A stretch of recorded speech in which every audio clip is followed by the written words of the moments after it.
technique.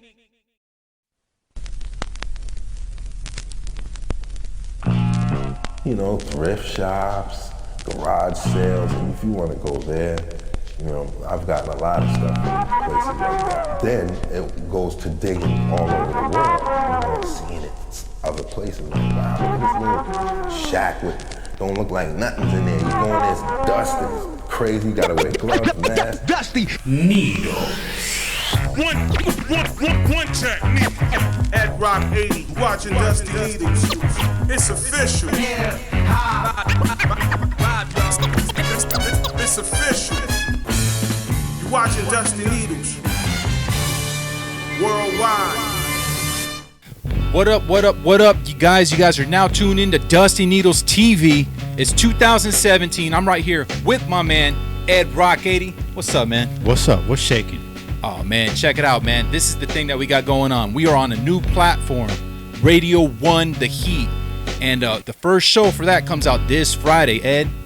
So what are we going to do, man? We got to pump it up a little bit, you know? So I think we should play nothing but like the greatest hits leading up to this Friday, man. What do you think? Yeah, I mean, we're going to let everybody at home know, you know what I'm saying? Like, this ain't no fluke. This ain't no like, oh, man, these fools are just starting out. Like, nah, you know what I'm saying? Like, we already had a whole year deep at 101 The Heat. Yeah, man. And basically, it's going to show you what we've done in the last year leading up to this. But don't expect the same shit that we did at 101 The Heat. You know what I mean? This is a total different ball game now. First of all, we're on for 2 hours. 2 hours, man. 2 hours. 2 hours straight, not 1 hour on Friday and another hour on Sunday. Yeah. 2 hours straight. Second of all, we're going to be touching down in South America. You know what I'm saying? Shouts out to Rampage. Shouts out to everybody down there, Radio 1 The Heat. You know what I'm saying? What is it? #1 digital radio station? Oh, it's a #1 digital radio station in South America, man. Yeah, and not only that, it's a bigger platform than 101 The Heat. So we're going to be South America. We're going to be Central America, Caribbean, more in Europe, Asia, you know, the Pacific, Middle East. You know what I'm saying? Everywhere. Everywhere, man. Not only that, man, we're uncensored. Yeah, no more clean edits. No more double the work of trying to find shit, you know what I'm saying, that has no cuss words. No more holding us back. No more filters. A lot less of fucking button pushing every time your boy Ed Rock 80. You're gonna hear like a lot of B-sides, and you're gonna hear a lot of shit that people don't know nothing about, next to, you know, what everybody else kind of knows from clean edits. You guys gotta understand, man, when it comes to clean edits, they're clean because they wanted to push on certain radio stations and stuff like that. This opens up a whole nother world for us now with it, you know, with it being, you know, uncensored, man. So yeah, and not only that, like a lot of these cuts that you're gonna hear, you actually have to go through and edit them yourself and put in the 8-bar intros and all that shit. Oh man, that's a lot of work, man. It's a lot of fucking work. You know what I'm saying? Don't get me wrong. It's dope to have that shit, but if I could find it somewhere easier or not even have to fuck with it, I'm down. That's what it is, man. It's all about less work. Less work. That's right. So, anyways, man, get into it, man. Whoa, let me cut you off, Tech. Oh, all right. We're going to get into it. But speaking of B-sides and shit that nobody's ever heard of, I think it's only right if we're going to be going through all the old shows. Okay. To hit you guys with this one first. And when I say unknown, he's not unknown. The man is known worldwide. People that are in the game know him, but a lot of you don't know him. And you know who I'm talking about, man. Who's that? Def Jeff. Def Jeff. That was a dope show, man. He put us up on so much stuff, man. I mean, this guy, he has his hands on everything. When we say everything, he's soundtracks, film scores, TV scores. He's with the hardware shit. Yeah, the hardware. He put in some work with Akai. Yeah. Not only was he producing, he used to rap, he used to DJ. I mean, everything, man. Def Jeff is that guy that everybody behind the scenes pretty much knows who he is. Oh yeah. But nobody like on the outside. He's never in the spotlight. Not in the spotlight, man. But everybody that has that shine knows who he is, because he's that man that makes the stuff happen behind the scenes. You know what I mean? And he's contributed way too much, or not way too much, but a lot of. He's contributed and done a lot of shit for, you know, not only hip hop, but a lot of other facets of hip hop and music in general. Yeah. And you know what I'm saying? Dusty Needlez was blessed with that opportunity, man, to fucking let the people know about Def Jeff, because there's one thing about Def Jeff. Yeah, those Def interviews, Jeff, man, they don't come around too often. Def Jeff does not do interviews. I think when I was researching some of the shit for Def Jeff, I think I only found 2 interviews, and one was like a 40-second clip. So if you catch it, you catch it. If you don't, you missed out. Hey, man, on some real shit though, real quick, man. For that interview to even happen, man, we had to be official with it. And what I mean, like, he had to make sure that we knew our shit before he even agreed to do anything, man.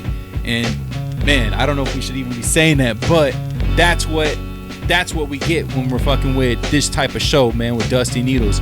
You're getting stuff that just not normal, ordinary motherfuckers can get. You know what I mean? Just because we had to pay our dues to even have anything like this, man, and for people to take us seriously too, man. So that's what I think is dope, man. Yeah, not to toot our own horn or anything, but you know what it is like, I'm sure, you know, Jeff did his research on us, you know what I'm saying, and he saw that it wasn't just no, you know, bullshit kind of like, these guys got a podcast or a radio show or whatnot, and you can tell by listening to the interview, man. We're gonna give you a snippet of that interview.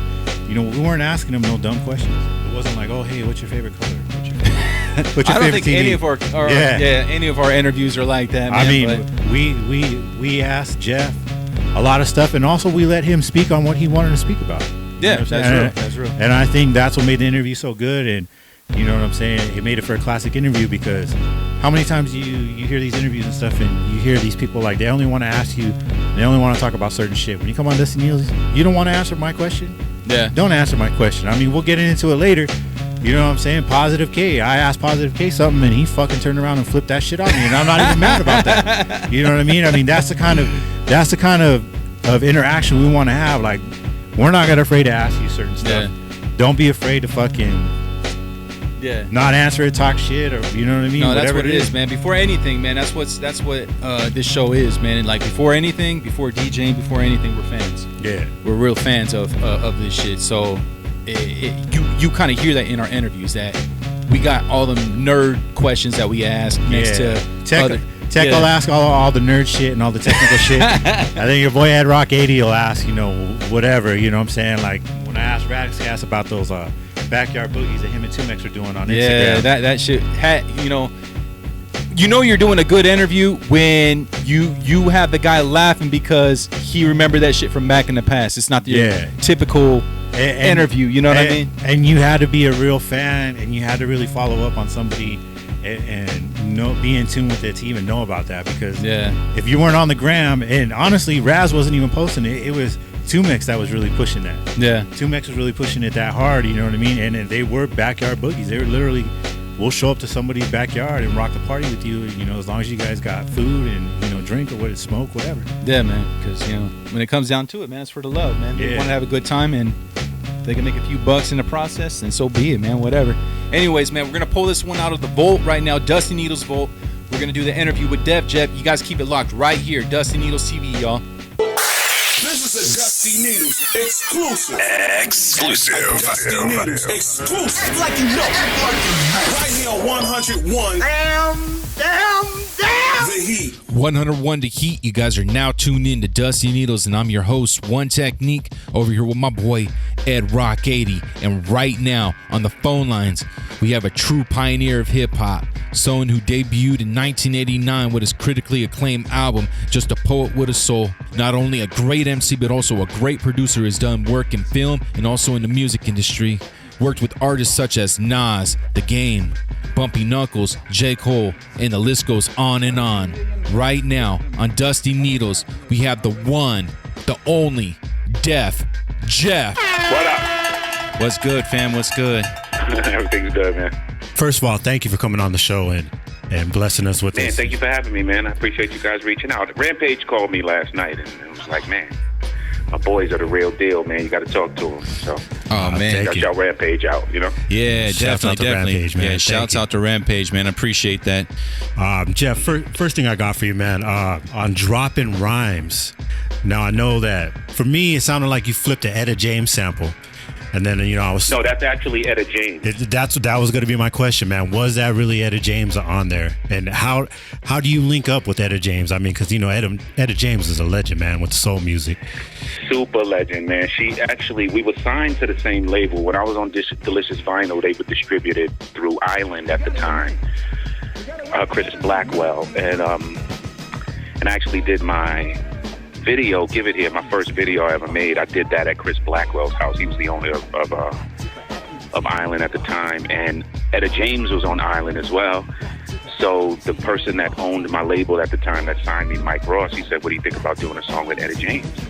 And I was very familiar with her, but I called my mom and said, hey mom, I have a chance to work with Etta James, and she just kind of lost it, you know what I mean? I bet. And I was like, well, that's great. And she was super gracious.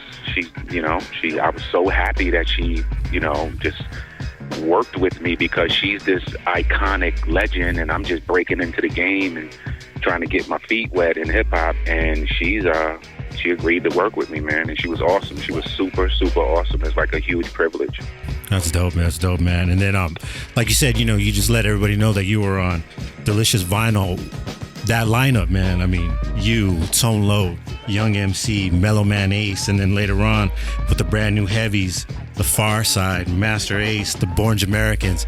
I mean, the genius. Body and Soul, Masters of Reality. Man, it was something. Yes, absolutely. Yeah, I mean, the genius that Ross and Dyke put behind that label, man. I mean, the star quality there, and then the different styles of everybody's music. I mean, you know, you had, you know, the conscious rap, and, you know, you were spinning a lot of knowledge. You know, Tone Loc had his own style. Young MC, yep. You know, the party raps. I mean, what was it like during that time, man, working with all these people, being around all these people, and back, you know, in the 90s, man? It was a great time. I was actually signed in the 80s. I signed around 87, and I put my song out in 88, 89, around that time. And some of the dates are a little cloudy to me, but I do remember that it was before the 90s, late 80s. And it was a great family. I actually heard of Delicious Vinyl because Tone Loc had a song out called On Fire. And I had gotten the 12-inch, because, you know, I was a DJ, so I had gotten the 12-inch. Right. And I listened to it, and I was like, man, he sounds like Rakim a little bit. You know, he had a gruff voice. And I was going to sign with Ice-T at the time. I was down with Rhyme Syndicate first, along with my boy Divine Styler. And a bunch of people Ice-T was going to sign. And he actually gave me my first contract. And then when I met Delicious Vinyl, you know, just being immature and everything, I just went with Delicious Vinyl, and I didn't even tell Ice-T. And to this day, I always have to mention that, because Ice-T was one of the first ones to give me my break. He gave me an honest shot, you know what I mean? Yeah. And I was a young kid. I didn't know what I was doing. I went and met Dyke and Ross, and they only had Tone and Young at the time. And there was another artist named G. LaVie. He was actually signed as well. And I had heard the On Fire record. When I met them, those guys had like crates upon crates and SP1200s, and I just felt like over there, it was not that many artists, because on Rhyme Syndicate there was lots and lots of artists, and which Ice-T had all the best intentions, but I kind of just rocked with Delicious Vinyl. They wanted to sign me. I made a demo, and actually. And don't let me get too long-winded, because now that you asked me, it's like things are starting to come up. Yeah. Right. Ice-T's DJ, Evil E, his brother Henry G came to my house to do a demo. And I had equipment at the time, and I helped him produce his demo. And then he said, I'm going to meet with these guys, Delicious Vinyl. And if you have something I can play for them, I'll play something for them as well. And he called me a few days later and was like, hey, they want to sign you. They want to meet you. Man, that's dope. That's dope. Now, you know, you were just saying that you were a DJ. Now, being that you progressed on to the production side of things, do you think that being a DJ and, you know, digging in the crates and going out and digging for records and having that knowledge of certain breaks, you know, from the earlier years, do you think that helped you with the better progression into the production side of things? It absolutely helped me. I played drums in junior high school, so I used to read music. And so nothing that I really learned, I can't say nothing, but I think I learned more about music as a DJ than I did actually playing drums, because, like I said, I was reading music, but when I saw someone in the park DJing, that really kind of sparked my interest. You know, I was always a music fan, but by DJing, I was able to sift through thousands and thousands of pieces of vinyl. And when you do that, you go through so many styles of music, you know, urban music, you know, R&B, soul. I mean, I grew up on country music, actually, you know. I'm from Harlem, and I used to listen to country music. My grandmother used to play it, and I loved country music. I liked the melodies and the music. And so just by having that background of sifting through records and my parents' records and everything, I think it opened up my palette, you know? Yeah, man. That's dope, man. Yeah, so to answer your question, absolutely, man. Absolutely. Now, with the production, what is Def Jeff's like weapon of choice as far as like, you know, when you go in the studio and you're starting to, you know, create a beat or whatnot? What's your weapon of choice? What do you go straight for? You know, that's a hard one because I use everything, you know. I use Reason, I use Logic, I use the MPC Renaissance, I use Ableton Live. It's like whatever, you know, it really starts in the brain. So you listen to a record that you want to flip and you say, hey, what's the best way that I can extract from this record what I need? Sometimes it's Ableton because I love the way it warps. If I'm basically going to start with instruments as opposed to chopping samples, I might start with Reason. The MPC is my favorite piece of gear that chops records up. It's nothing that beats that thing. That thing is incredible. Yes, it is. Yes, it is.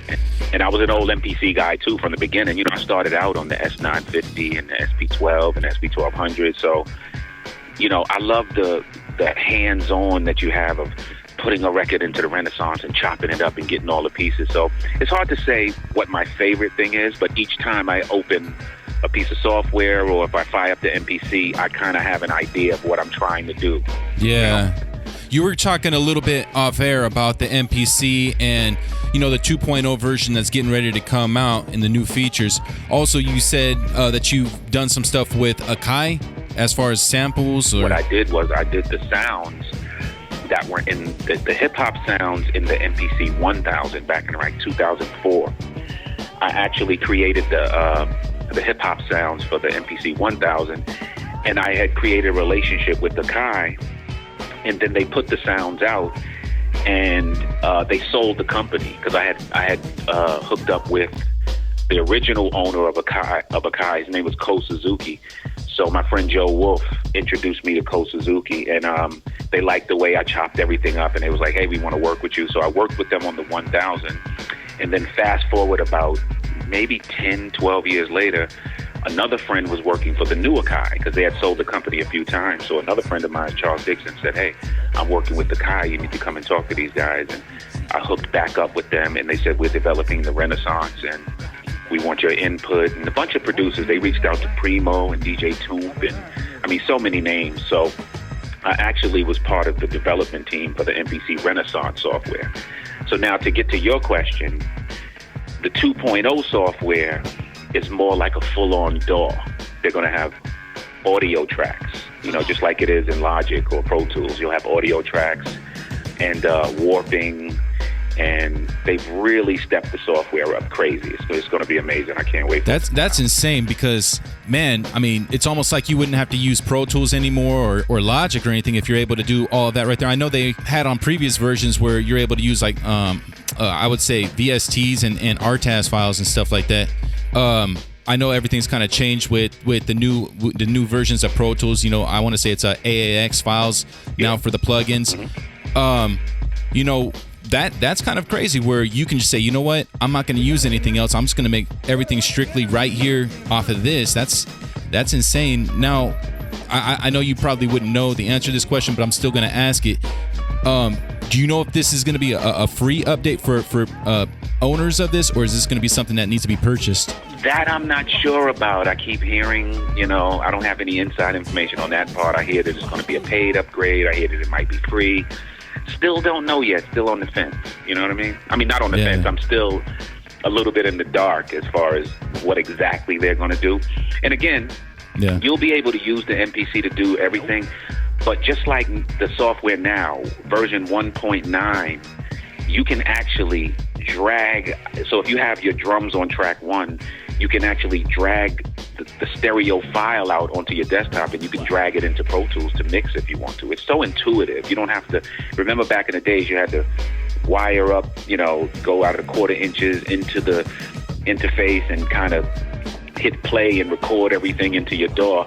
Now you can actually just drag and drop from the Renaissance into whatever DAW you want to mix on. So it's really and that is such a time saver, because you know what, some of the processes that you had to go through back in the day, you would have, I don't know, let's just say like a Proteus hooked up to the MPC or whatnot, and then it kind of kills your workflow if you wanted to quickly take a melody or something out of the Proteus and put it into, I don't know, anything, let's say an ADAT or something like that. But the time that it takes to do all of this, the process, it kind of kills that creative flow. And now you're just saying, all right, well, I did this part, I'm going to drag and drop it there, which is 5 seconds later. And now you continue to work. That's awesome. That's awesome. I love technology, man. Like a lot of guys from my era, from the era where I started out, they don't really, many of them, and there are many who don't, but there are a lot of them that don't like new technology and how it advances. And to me, since I came from the classic way of doing it, I can really appreciate all the new software. So I really try and learn everything. If something comes out, I'll grab it and just see if it fits into my workflow. And, I just love technology. It's the trip of, I always imagine where it's going to be in 20 years, 20 more years. Yeah. No, definitely. So I'm a fan of software and technology. Now, with software and technology and with you, DJing back in the day, have you embraced the new technology with DJing, Serato and stuff like that? Everything. Listen, my turntables are in the closet. Okay. Yeah, man. I love them. I love my techniques. I still have the same techniques that I bought in the 80s, and they still work perfectly. I had them refurbished and had some of the connectors changed. But I actually use a Newmark NS6 right now, NS6 and NS7, and I just love the technology. I love the software. I love how it works. I can jump on some techniques and still get busy, but I love the way the software controllers work as well. Yeah. No, definitely. You know how it is from back in the day. I grew up with vinyl and stuff like that, doing clubs and stuff like that, and the struggles of being a DJ at clubs, going up, 2 stories with 3 crates of records and come on, man. Yeah, Come man. on, going out of the country to DJ and figuring out which crates you're gonna take and paying for shipping and insane, man. I love Serato and all that stuff, and Tractor and all that. I'm a fan of Serato. I don't really know. I don't use Tractor, but I see guys get busy on everything. Yeah. And I'm not one of these guys that's like, okay, you got to use Tractor over Serato, or Serato's better. Yeah. Whatever you like and you dial into, you should go for it. You know what I mean? Yeah. So now, Jeff, getting back to your career, man, what made you relocate from the East Coast, growing up in New York, being born out there? What made you come to the West Coast, man? I was DJing on the East Coast, and I had a job, pardon me, and a couple of friends that I used to DJ and hang out with, they was like, man, we should go to California and see what's going on out there. And I was like, I'm with it. I wanted to stop working at my job and just give it all up to pursue music. And California was a new place for me. I didn't know if they had hip-hop or not, because we didn't get some of the records from out here on the East Coast. You know what I mean? Yeah. And I just thought it was a great thing. I used to watch television shows and see California and all that, and I said, well, hey, sounds good to me. Let's do it. Now that you make the migration west and you're in California, now how do you become part of the West Coast Rap All-Stars and that whole movement, stop the violence and increasing the peace and all that? Right. That was a guy named Mike Conception. I'm sure you've heard his name. Yeah. He's a fixture in L.A., and he actually called me to do it. I was a little high profile at the time. I had songs out and videos out, and I guess he thought, hey, this guy's a good rapper, let's get him involved. And the crazy thing was, I was from the East Coast, and I was kind of fresh out here. I'd only been out here a few years, and it was a West Coast thing, because it was against gang violence.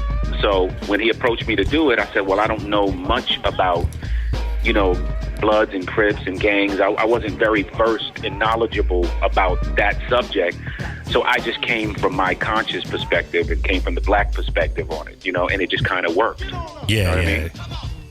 And I was honored to be a part of it because at that point I had been out here a few years, and I started being a fan of everyone, Too Short and, MC Hammer, and, I mean, it was amazing. And I had loved Self-Destruction, of course, the East Coast. And this gave me a chance to be a part of something like that. Because back then, posse cuts, they used to call them that. We Are the World, and, a bunch of artists getting together. So I thought it was an amazing opportunity. Now, with your career, you were an MC, 88, 89s going into the 90s and stuff like that. And when you were kind of done with that, you branched over and started doing some production and stuff for, for music, for movies, and even sitcoms. Mm-hmm. You want to talk about how you decided to make that, transition to, movies and sitcoms and stuff like that? Sure. Well, during my Delicious Vinyl days, I recorded 2 albums, Just a Poet with Soul, and then my second album was called Soul Food, which Outkast had an album called Soul Food, like in the later on down the road. But those 2 albums, after I did my albums and I traveled and was, doing shows and stuff, I didn't like being on the road as much as I liked being in the studio. So I remember telling my label that I wanted a release because I wasn't really feeling the spirit of an artist anymore. I really wanted to get in the studio. A new show coming out, so he hired me to do that, and I just thought it was fun, and I thought it was a challenge, and I could still be hip hop. Because if you listen to the theme song of Studs, if you ever were to listen to it, I was biting CNC music back then. Yeah. You know what I mean? Like, that was high energy dance music. And listen, I've always liked break beats. I've always liked the underground, but I've always liked commercial as well. You know what I mean? Yeah. I like living in both worlds. So I was trying to do something energetic and fun, and then from there I just started doing more theme songs and working and trying to solicit myself to say, hey, let me do the theme song for your show. So I went on to do like several others. I helped create the theme song for Queen Latifah's show, Living Single. I'm uncredited, but I did the drums and the bass line, and I did a bunch of work on it, and I got paid, but I was unable to finish it, and they hired someone else to finish it. But shout out to Latifah because she gave me an awesome opportunity. Then I ended up working on a show called the Lyricist Lounge Show. I remember that one. Yeah, man. Yeah, I did that theme song, as well as I was the producer of the rap segments and a co-writer, and so I was also on the show as well. So I worked on that theme song, and then I did That's So Raven on ABC. Me and my partner James Joyner, we produced. My production company produced that song on ABC, and then what was The Game on BET. There's a show called The Game, and it was a popular show on BET, and I ended up doing that theme song as well. So it's kind of like I just been rolling along in that world for a while, No, that's awesome to be blessed with those opportunities like that, because I mean, these days it's a completely different game than what it was back then, and for you to be blessed with so much work at in a short period of time is awesome. That especially with how you felt getting off the road and stuff and wanted to dabble into something like that. That's awesome. Yeah, I just love the studio. I was a studio guy. I love being in the studio. Yeah, definitely. Now with some of the artists that you worked with for production size, man, I checked out that cam that you did, and that beat right there is ridiculous. I just barely peeped that out maybe like an hour ago, and that thing is just ridiculous. And you got stuff. Which one? Which one? Oh man, I got that. What was the name of it? Kindness and Weakness one. Yep, that one right there. That one is like, it's simple. It's so simple, but it's so dope. Cool. And how you use them bells on it, and then when it gets to like the part, what I mean, where it just builds up, and how you use those instruments to build it up to that certain point. Yeah. It's just ridiculous. It's so simple, but it's so dope. I appreciate that. Cam, let me tell you something about Cam.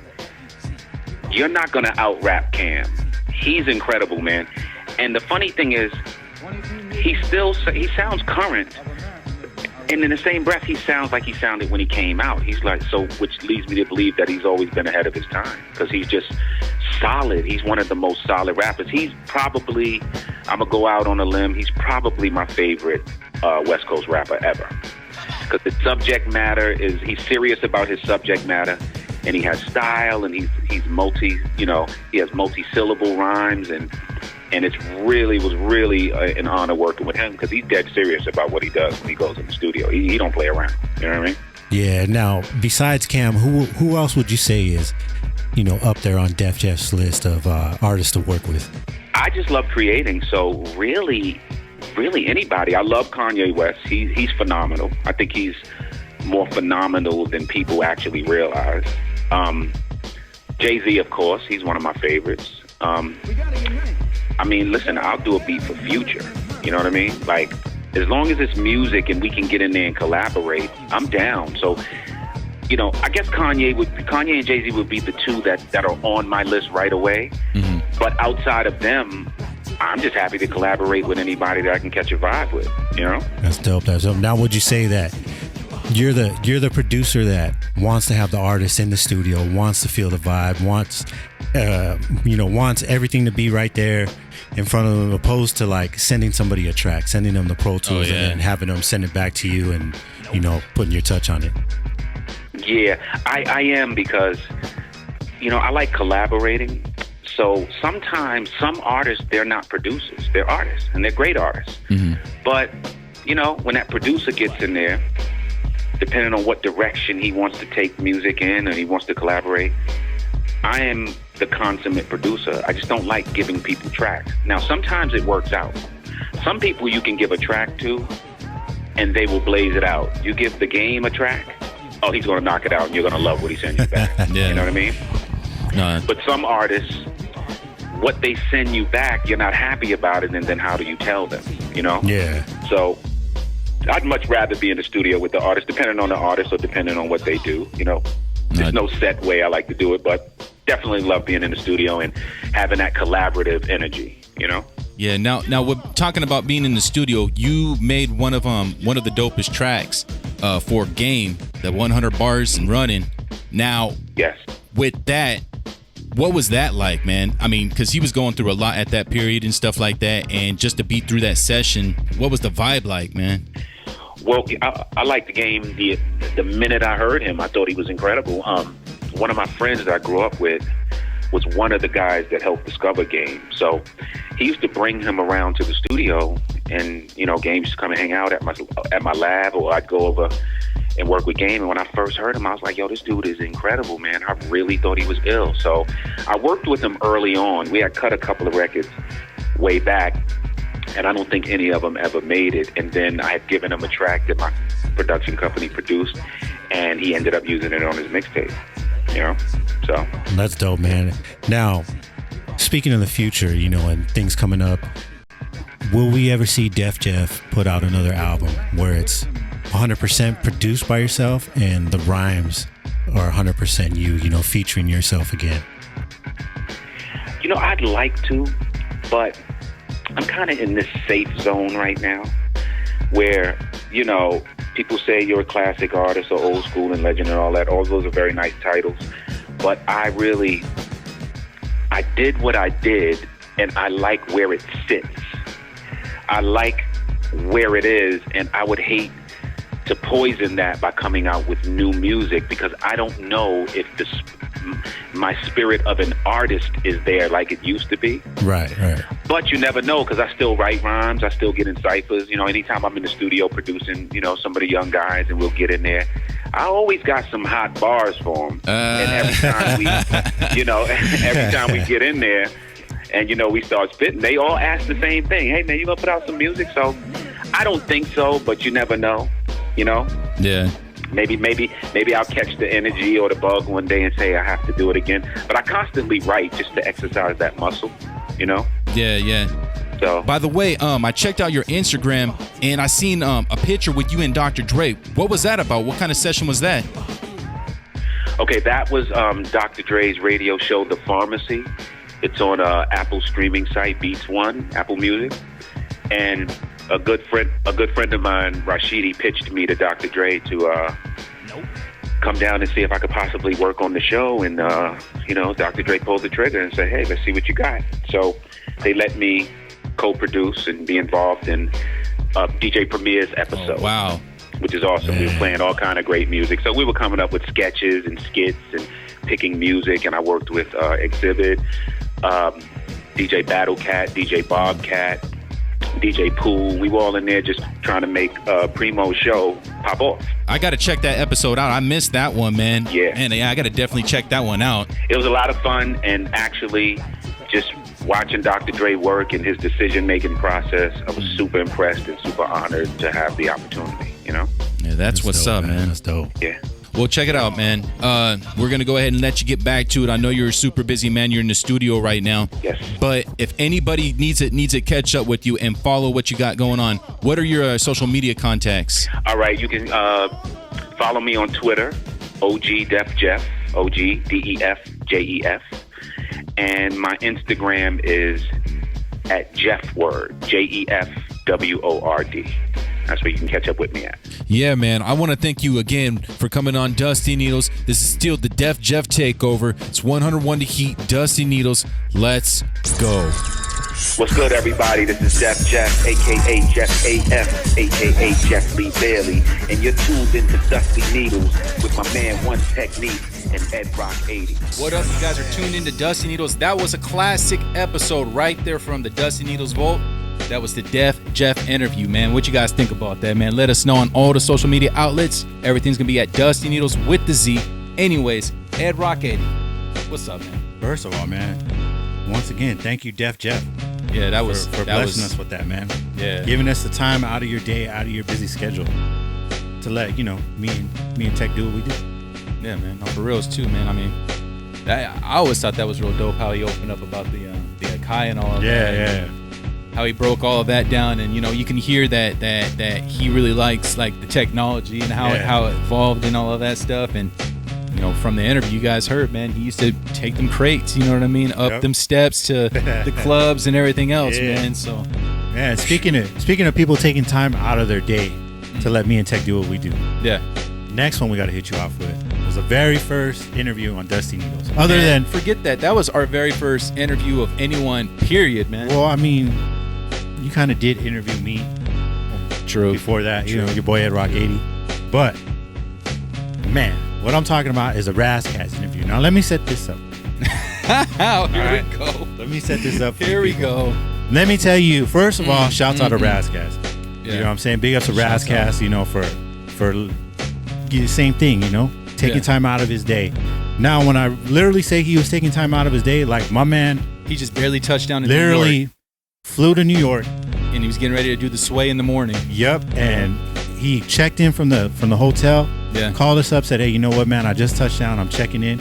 Give me a couple minutes, 15, 20 minutes, whatever. Let me get up to the room. Let me sit down, unwind for a minute. I'm gonna call you guys back, and we're gonna do this thing." Yeah. And sure enough, he did, man. He did that. He did it live, live from the hotel room. Live from the hotel, man. And now, when we're doing the interview, of course. Let's set it up, man. Let's set it up. Well, let's take him behind the curtains, man. I'm not gonna set that one up yet. Not yet. Okay. What I was getting to was, okay, so me and Tech are on Arizona time. Yeah. So now Raz is literally probably, I think it was about 2 hours ahead of us. 2 hours in front of Mountain Time. Yep. Yeah. So basically, it's the middle of the night for Raz. Like he should be sleeping. He's got to be up at what is Sway come on? I wouldn't say like 5 in the morning. Yeah, for them, right? He's got to be up somewhere around 5 in the morning East Coast time. Yeah. Raz is from the West, so 5 in the morning for Raz, that's like 2 in the morning on the regular time. Like, you know what I'm saying? So yeah. Again, big ups to Raz for he could have waited another day. Yeah. He could have said, "Hey man, let me reschedule or whatever." But nah, dude, like real dude. He came through, and we're always gonna appreciate that, man. So if you ever see me, Raz, you ever see Tech on the street, we ever run in, you know what I'm saying? We got you. Dusty Nino's got you. Oh yeah, most anytime definitely. you got that music, anything you want to send over to the show, anything you want to promote, or even if it's just a call up, shoot the shit. Oh yeah, man, most definitely. Tell us the new show sucks. Go ahead, man. But yeah, man. No, let's take him behind the curtains, man, because like I was saying earlier on the show, man, that before any of this shit, we're fans. And like I'm a huge Razzcast fan, man, straight up. And when I got the message from 101 to Heat that we're gonna interview Razzcast for like one of our first interviews, I was like, wow, you know what I mean? Because I'm a fan, bro. I'm a fan. Ladies and gentlemen, let me set it up for you, Val. So, doing research for Raz wasn't that hard, because like Tech said, we're both fans. But Your boy One Technique was over here with the notepad and a piece of paper, writing his questions down word for word. And when I mean word for word, I mean when we were doing the interview. Yeah. Tech was literally at his paper right here and was like, now, Razcast. Yeah. And then he would pause because there was 3 little dots. 3 dots. What do you think? Blah, blah, blah, blah, blah, blah, blah. Everything, man. I had everything lined out, which anybody that's in radio or does this, you don't do that because first off, you don't know how they're going to respond. They're going to respond in a way that you kind of think they are, but sometimes they'll throw you for a loop, and that's going to screw you up for your next question that you got to ask. So when you do radio or any of this shit, you got to really just talk to him and know your shit, but kind of use that guideline like, yo, I'm going to ask him this, and whatever he says from there, you got to bounce off of that. In this case, I didn't do that. Yeah. I didn't do that. So your boy Ed Rock 80 had to take control. You know what I'm saying? Hey, he took the steering wheel of the ship, man, and he led us in the right direction with it. Yeah, I'll give him that. You know what? And it's easy to interview somebody like Razcast because I mean, he was an open book, man. Yeah, he really was, man. He answered everything. He didn't dodge any questions or anything like that. No.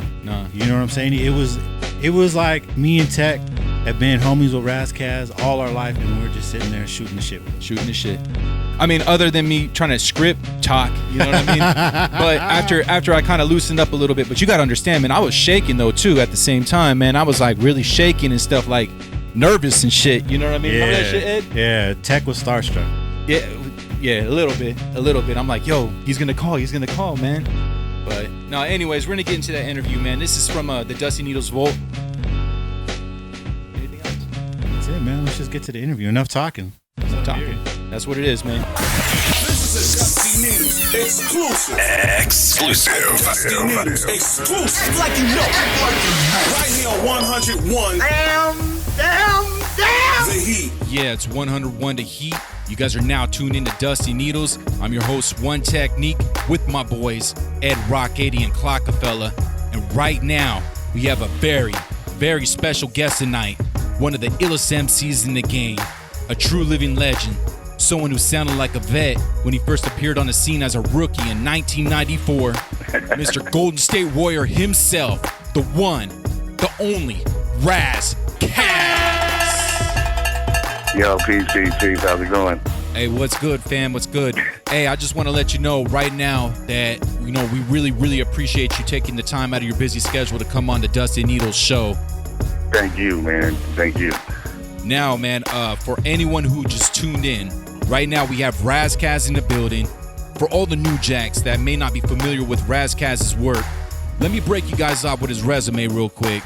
This man has featured with some of the top juggernauts of hip-hop, such as Exhibit, Dr. Dre, DJ Premier, KRS-One, Kendrick Lamar, Talib Kweli, Crooked Eye, Rakim, Evidence, and the list goes on and on. In other words, my dude has a very, very impressive catalog. My question to you, Raz, how does Razcast stay hungry after achieving so much in this game? You know what? I would say for me, I'm not rich.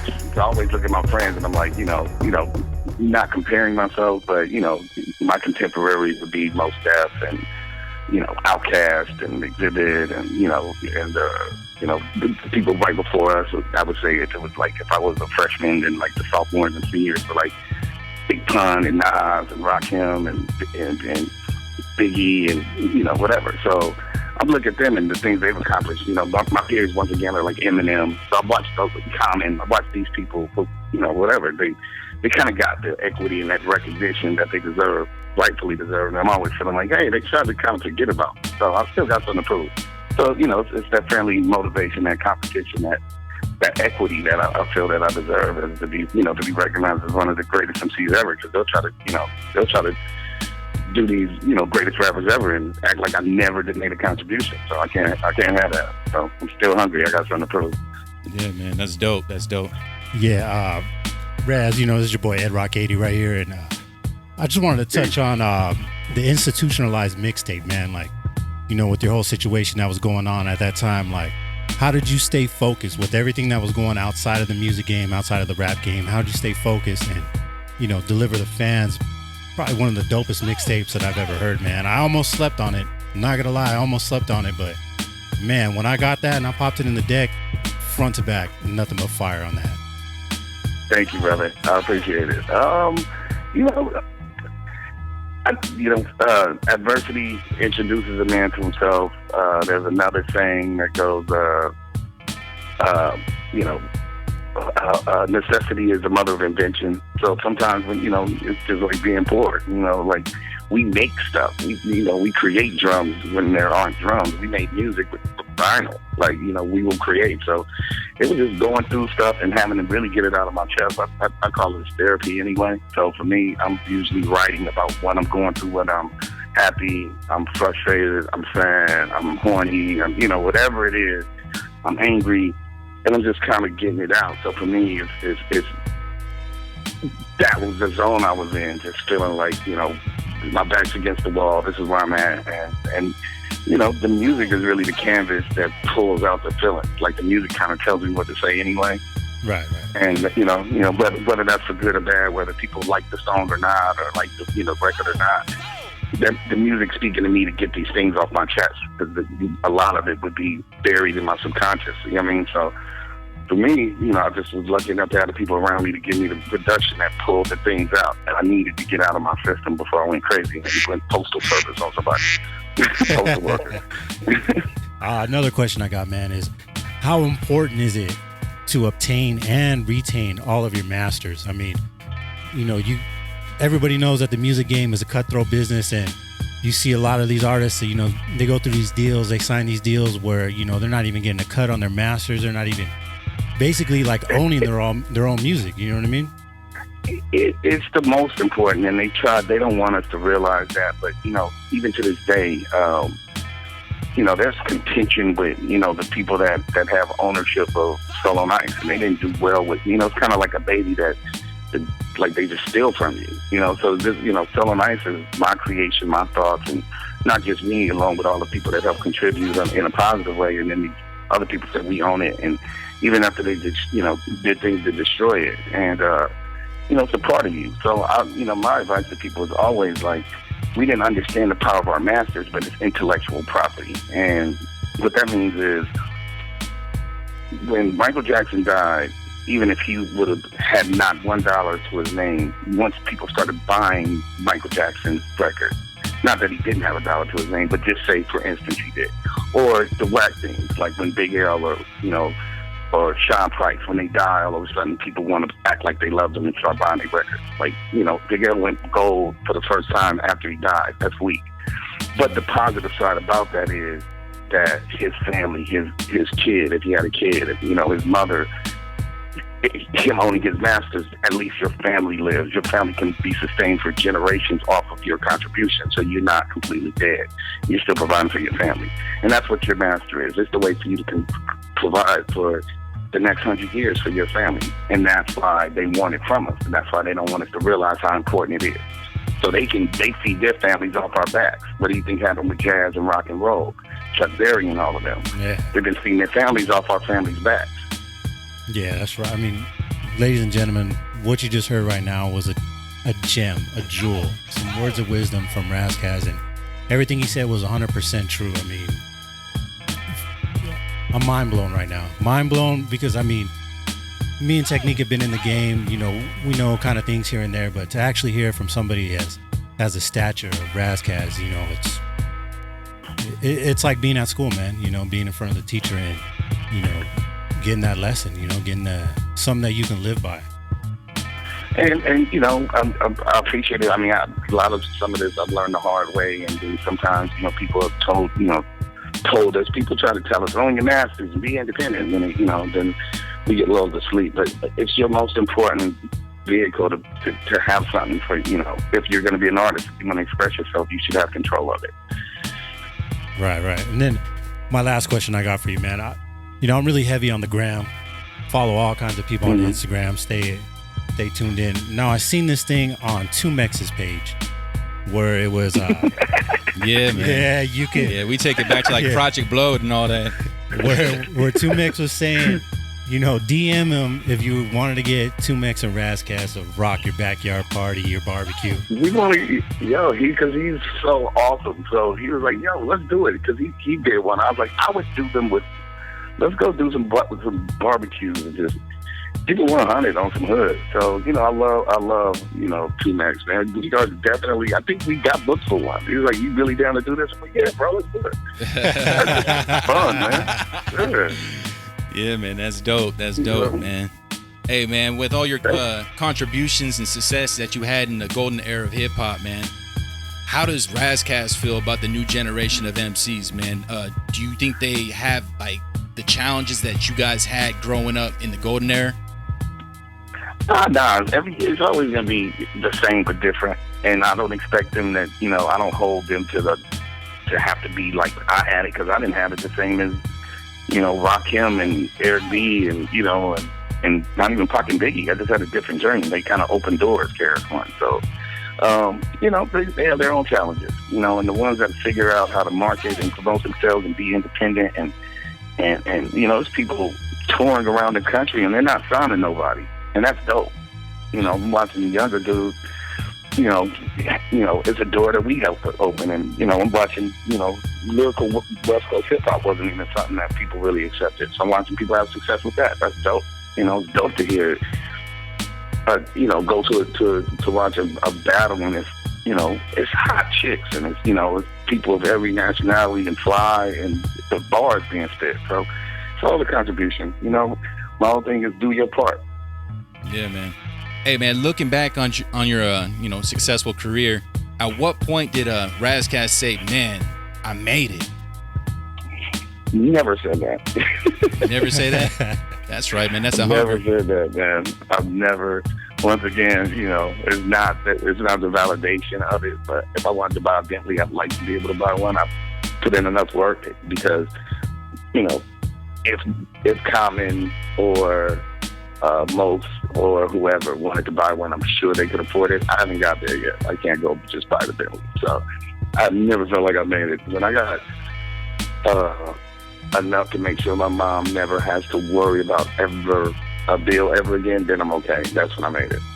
You know what though, man? I think that's dope in the position that you're in right now, man. Just because, there's some people that I hear on interviews and stuff that they can't even go out their own house and enjoy life and stuff like that. And like with you saying that you're that successful, where moms don't gotta worry and all of that, and you know what I mean.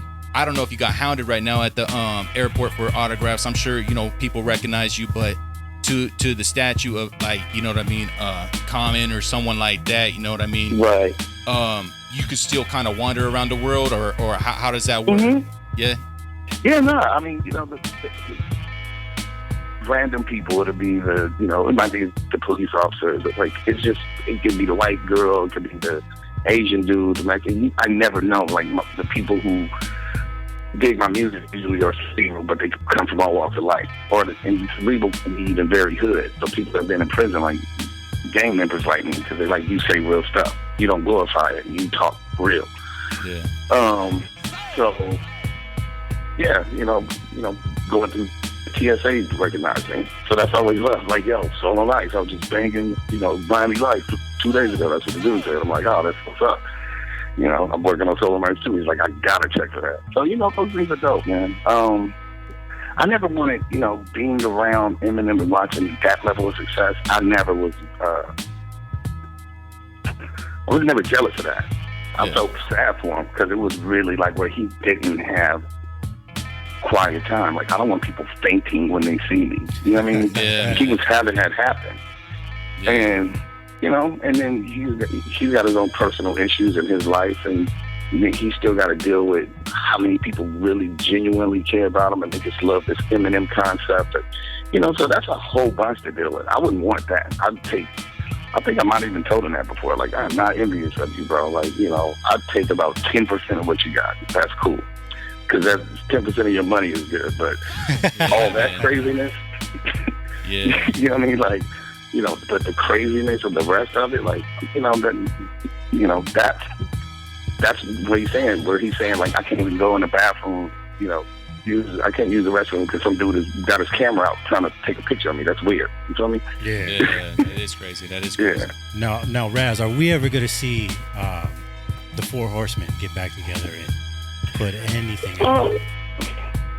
In the capacity of people are friends, man, and some of us were friends before we created the group.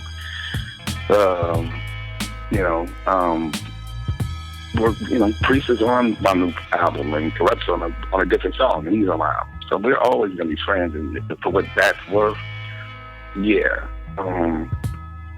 We did a lot of records that didn't come out. My goal was kind of, it's not like I can't make the decision by myself, but right.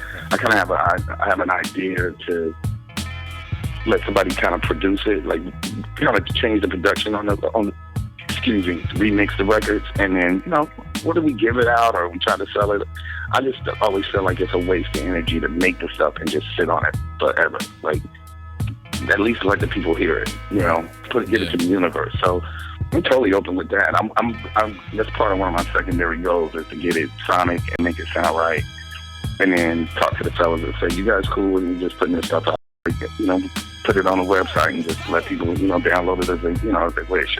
I just did that with the Patriotic thing. Like, I wasn't trying to sell it. I'm just saying, like, here, I was inspired. It's just, some outtakes. It's some stuff that we did. Check it out.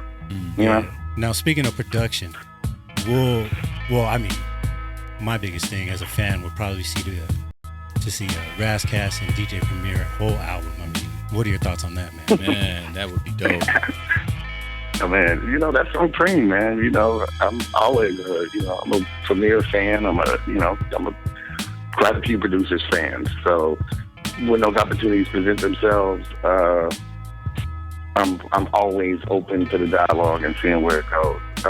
Right now, my whole thing is making sure I get this new Premier record for Solo Nights too. So that's my focus. Then I'll worry about the whole EP or project album. So gotta have this one gunned out. But he's a big brother. I consider him a mentor. He's always been super cool, and he's known me for quite some time. He knew me like when Coolio was out. That's how long he's known me. I was like little kid running around with Coolio. Yeah, he's been aware of me and known I could rap. Tretch, Guru, rest in peace. Like, I would be the little kid that was, 14 trying to act like I was 17 around Coolio. I've been paying my dues for a long time. So hopefully, that it'll take place. I mean, I think, the great chemistry and dynamic that Royce and Cream have is kind of like, let that breathe and let that be what it is, as opposed to, I wish I would have beat Royce to the punch. You feel me? Yeah. Because I just love that bracket. Yeah, they really, I'm the DJ, he's the DJ, I'm the rapper. They really have that MC DJ, combination, and it really works well. So I kind of feel like that's their special thing. Maybe later, we'll see what happens, but I really like the prime dynamic. I may have to prime up with somebody else. Yeah. Did you happen to check out that Static and Crooked Eye one? I was at the release party. I have to, you know what? You put me on the spot. I need to go cop the album. So I haven't heard the whole thing. I heard a couple of records, but I need to go cop it. Yeah, man, that's a dope one right there. That's a dope one. I'm sure. Yeah, man. I'm sure it's crazy. I just get distracted, but I have to go support. I was actually literally at the release party in LA with Crook and Static. So I need to go buy it. Yeah, man. No, those kind of albums right there, they don't put 20 tracks on it or whatever. I think they give you like a cool 10 or something like that, but 10 of them are just like fire though. You know what I mean? That's all you need. That's something exactly. So yeah, something like that is dope. I mean, yeah, with all of that, man, talk about Soul on Ice 2 real quick. I heard something about maybe it being a movie or something. Well, we're just approaching it like a movie. So the trailer is the trailer will keep growing. So it's kind of like, when they release a movie and there's a trailer and it's a 15-second one, then there's a 30-second one, then there's a 1.5 minute one, 2-minute one. And to some degree, we're all working on somewhat of a kind of a documentary type thing, but that's still in the works, developing. And basically, for the most part, Solo Nights is Solo Nights 2.0 is kind of what it is. It's my 20th anniversary, and it's multifaceted. It's almost 4 different things at once. It's 4 different projects almost, basically. I mean, so intellectual property, which is we were just talking about that initially. Intellectual property is the first half of Solo Nights 2. So I split the album into 2 albums. Okay. So in June, I'll come out with Intellectual Property, which is still basically, I consider it a trilogy. It'll be Solo Nights from 1996, Intellectual Property June, and then Solo Nights 2.0 in December. And then eventually at some point I'll box them into a 3 package thing next year or something like that. So I'm finishing out a trilogy, but the last 2 in the trilogy happen to happen this year. Yeah. So yeah, it's kind of ill. It's challenging. It's scary. I didn't know if I could do it. I'm feeling a lot more confident now. It's come together and sounding, the way I want it and my vision. And it really is.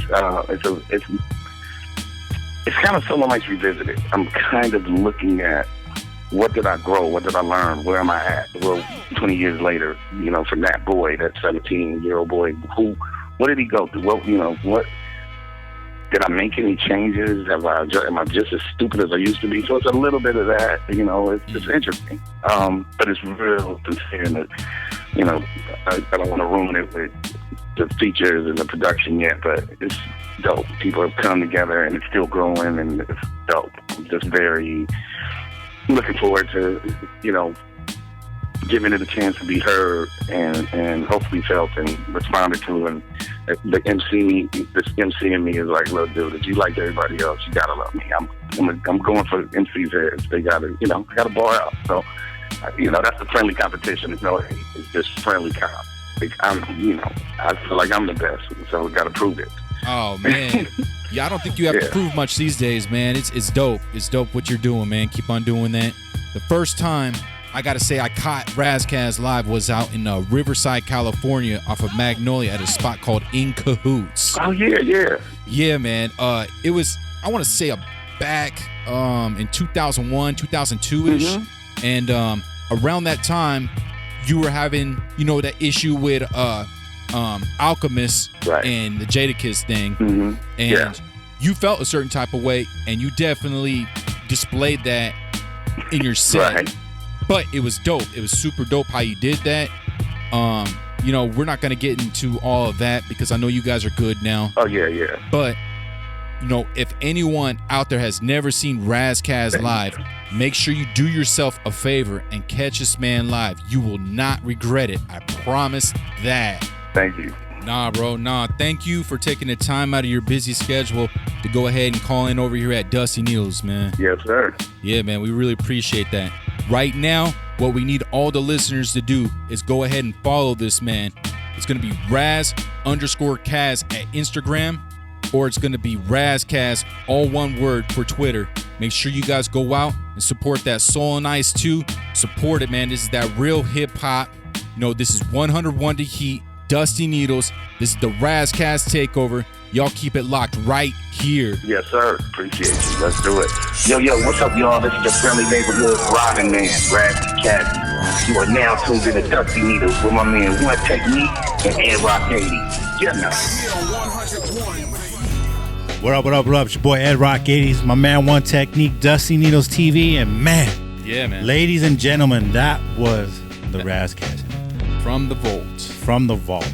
I know my man Technique is saying vault because he's got some sort of weird Native American / English accent, but it's vault, ladies and gentlemen. VAULT. Vault. Anyways, man, I like that one. Yeah, that was a dope one. It was a dope really one. Dope. And it was actually a dope one to have as your first interview, period.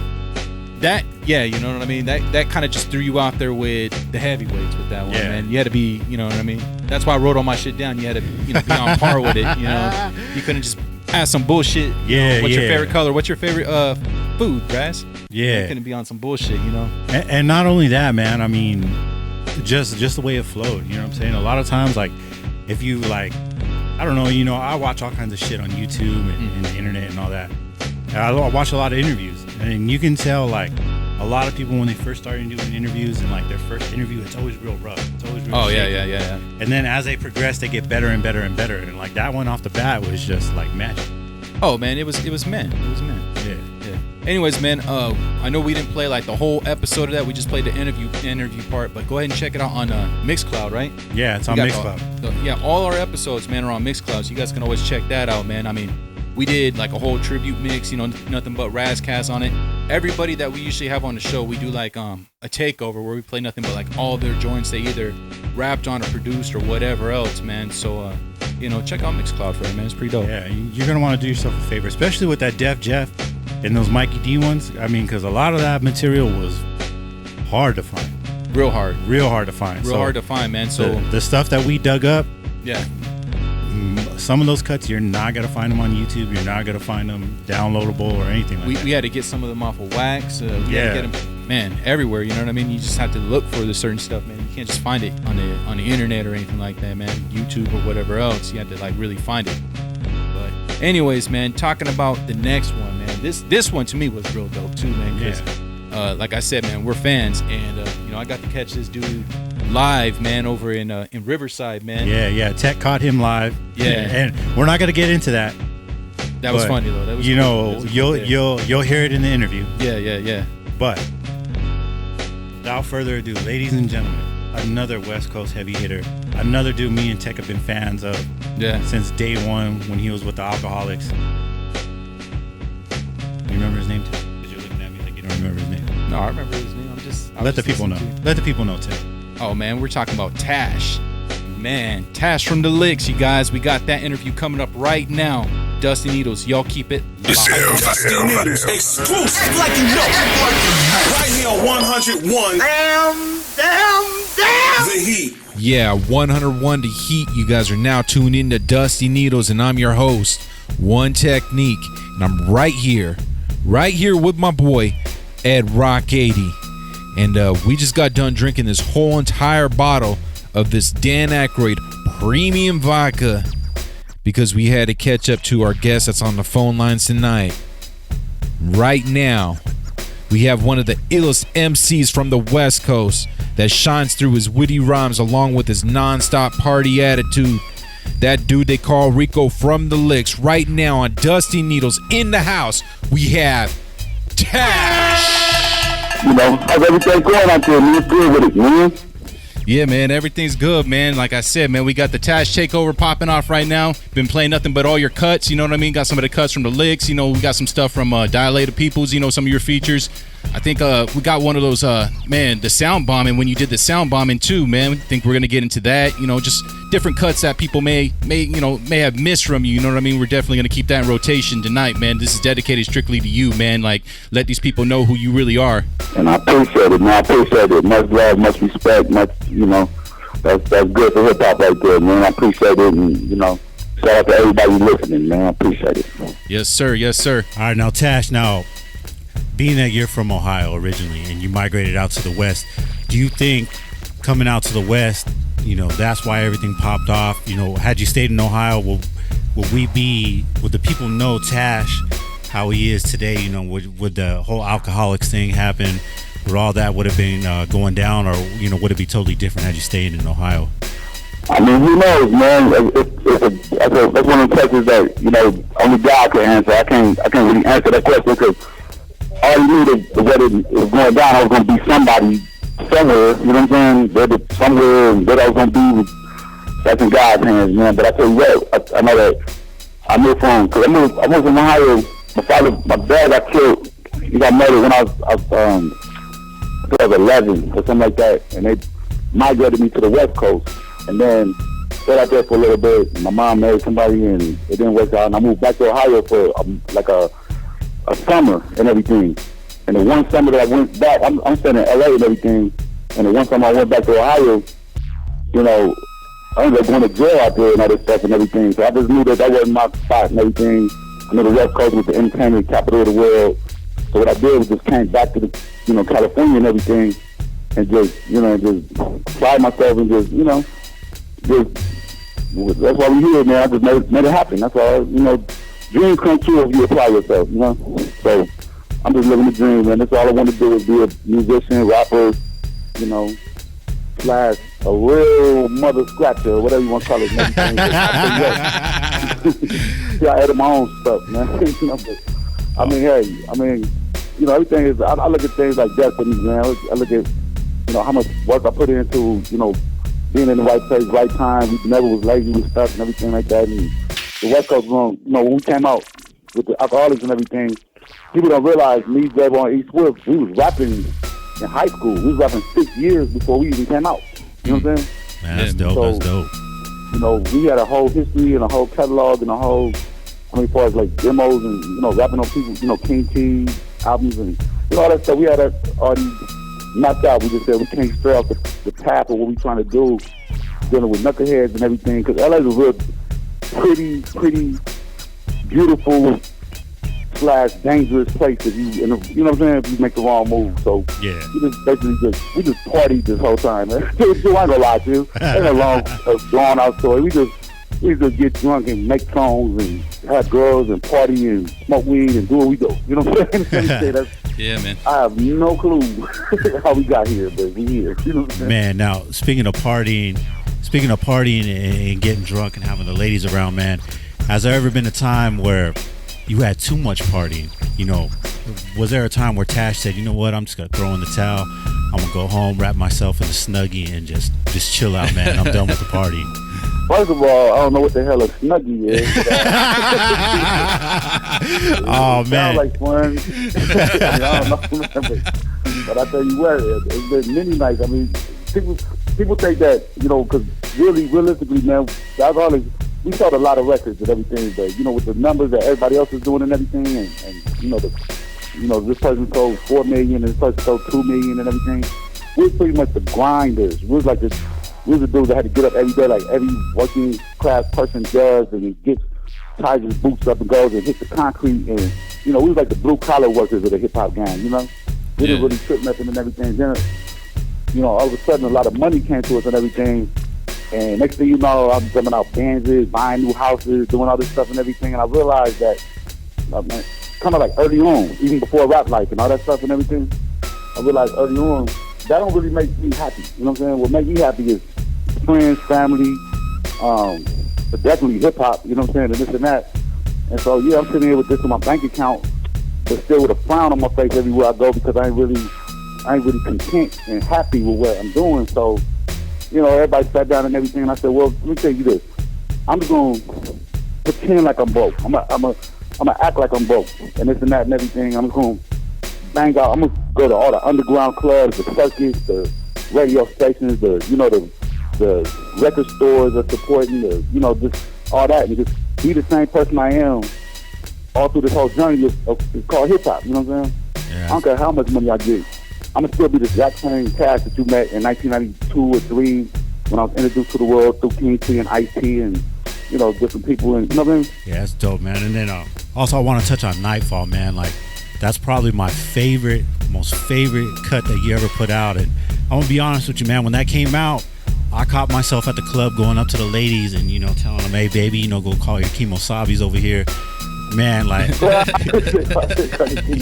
you know what I'm saying? You can't even spell Kimosabi.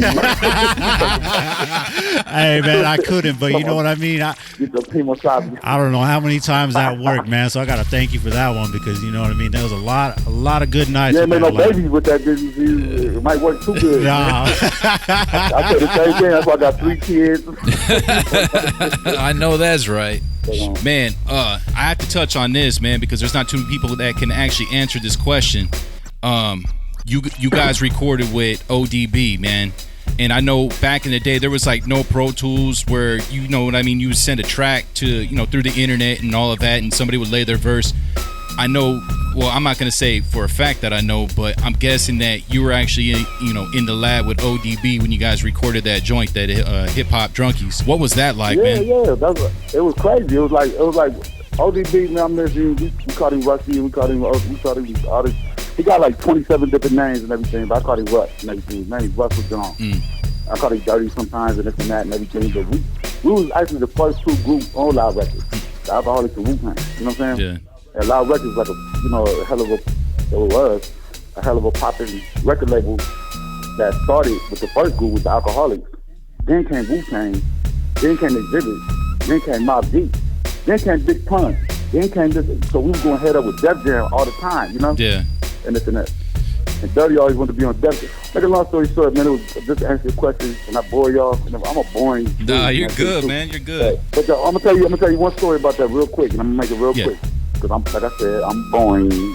No, I'm not that boring and everything, but I'll tell you what. ODB, me and J-Ro, because we the ones rapping on the song and everything. East Swift did the beat and everything. He looked at Sympathy beat and everything. When Old Dirty Bastard heard he went crazy, and he's like, that's my blah blah blah. And he said, let's just let's knock it out and everything. But the weird part is that the way people record now, this is the only song I think I've ever did like this. Tell you true, like ODB, it's kind of like his idea and everything.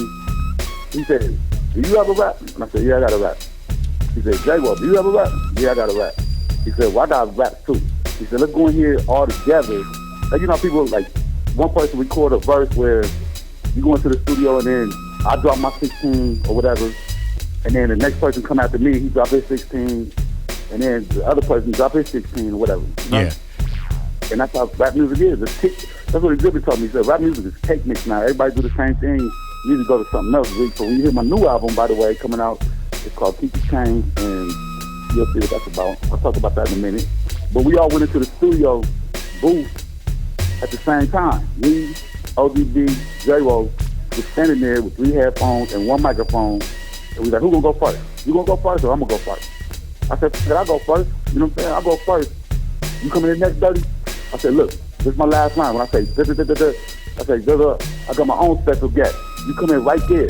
It's got you. All right. Oh, Dirty, what's her last line you gonna say? He's like, I don't know. He said, I don't know.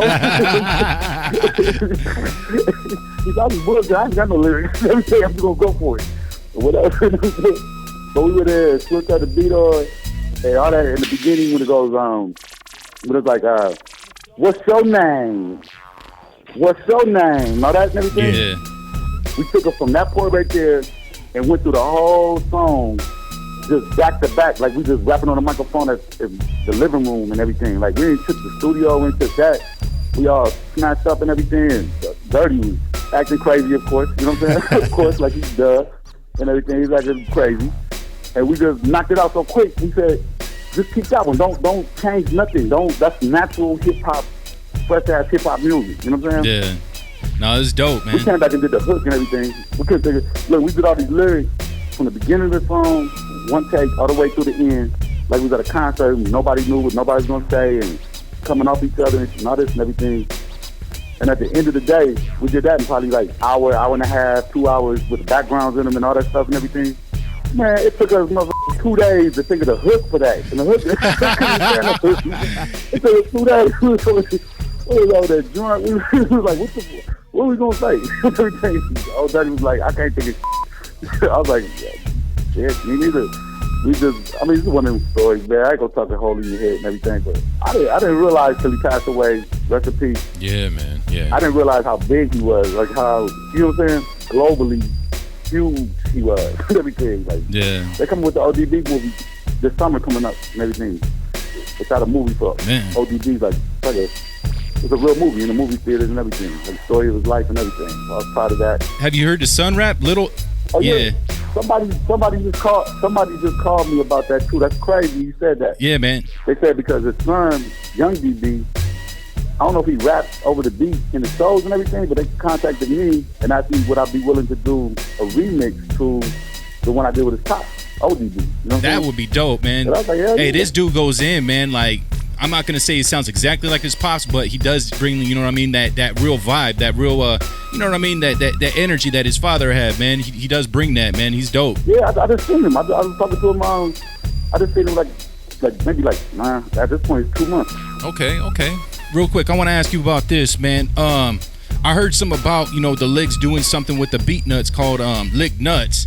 Right. Man, is that something that's really happening, or what can we expect? I just got back from New York and everything, and the whole thing is that we have enough songs for an album right now, but I sat down and I heard all the songs that we have and everything, And some are produced by Les, some are produced by Juju, some are produced by Needlez. No, I'm just saying.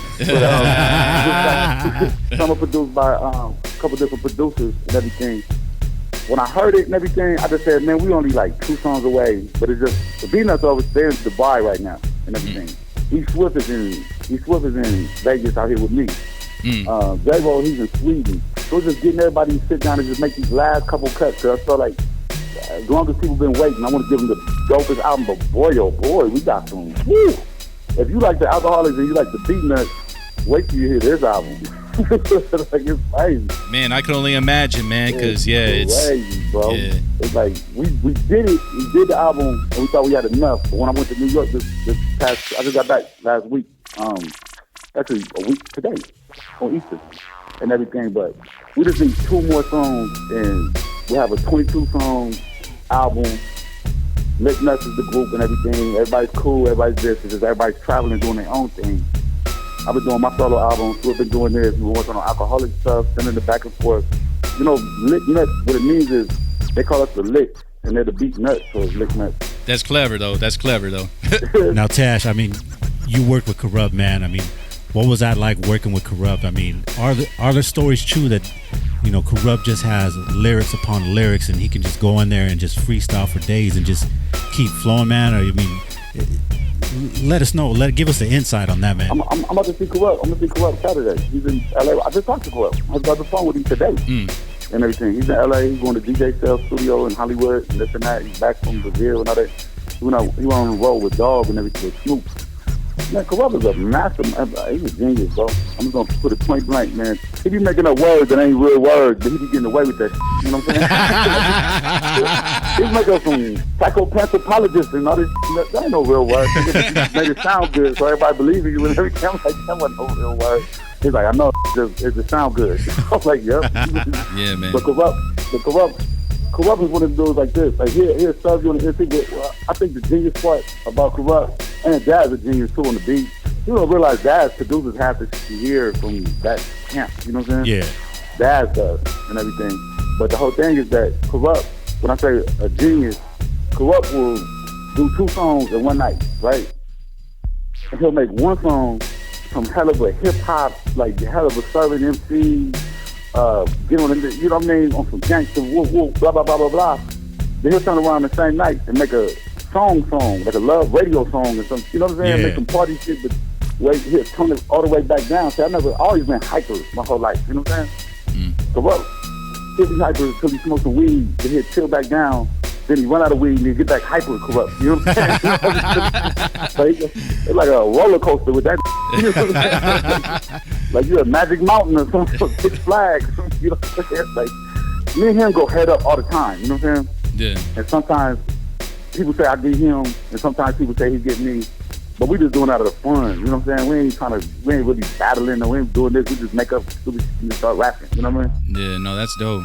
Real quick, let's talk about Still More Bounce. Man, you did a tribute to Roger Troutman, and the people that was on that lineup was very impressive. Your name was on it along with Razkaz, Exhibit, you know, Cam, Be Real, Battle Gat produced that one. Man, I just want to salute you on that, man, because that was something that was very much needed, man, in hip-hop, and also to recognize a true legend like that, man. And not too many people probably know about that joint, but make sure you guys check it out. It's called Still More Bounce, man, and it's definitely a classic, and it's a huge salute to Roger Troutman, which is a legend, you know what I mean? So I just wanted to put that out there real quick. I had to do it. You know I had to do that, man, on the real.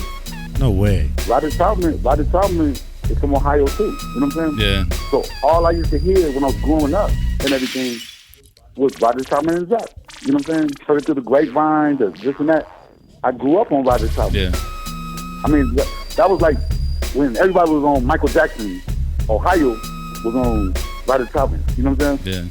Yeah. They were on Roger Troutman. So that's all you heard and everything. Like, you know, this is one of the things where I had to do it, man. I appreciate it. I'm glad you still keeping his name alive in people's mouths. Half the samples that you hear in rap music come from Roger Troutman and Zach, you know? Yeah. And it's just sad that it had to end that way and everything. And, you know, it's just, it just messed me up. So I just feel like I had to do it. And another thing too, if you go on YouTube, we have a video for that and everything. Oh yeah, I peeped that out, man. I think you guys got George Clinton on there. You guys got a couple of nice features, man. That people came in and saluted, man. Yeah, Exhibit up in there, Spears up in there, Razzcast, of course. There's a bunch of people up in there, but you have to look close to see who they, you know what I mean, to really figure out who everybody is and everything. But yeah, that was a great way to, you know, tribute somebody who really idolized coming up, you know? Yeah, man. Now, speaking of coming up, man, you know, I read that your mom worked for Al Green. What was that like being around, you know, another legend like that, man? Just, you know, soaking up everything in that, you know, the man had to offer musically and, you know, outside of music. I mean, hey, man, Al Green's a legend. My mom, she's my godmother. Her name is Lou Dean, and that was my mom's best friend. That's Al Green's ex-wife and everything. So, basically, Al married Lou Dean. Lou Dean started handling Al Green's business and everything. So, you know, that's his wife, but she started, like, this is 70s and everything, right? Yeah. And so, the first thing she did was said, okay, Al has all this money, this and that. The first thing she did was saw my mom was struggling trying to take care of me and hire my mother to be like Al's, like, I don't know, assistant or I don't even know what it was. I was like 4 years old, 5 years old, 6 years old. But if you really look, it's funny. If you look at it, if you look at Al Green on Soul Train, I'm the little kid with the white tuxedo on, passing out the white roses to the girls. That's me. Man, that is dope. I'm gonna look for that one right after this, man. Yeah, that's dope. Yeah, I look for that. But I was on the tour with him. That's what my mom brought me on the tour, and my job was to hand out. I had this little tuxedo like I'm going to a wedding or something. But I just pass out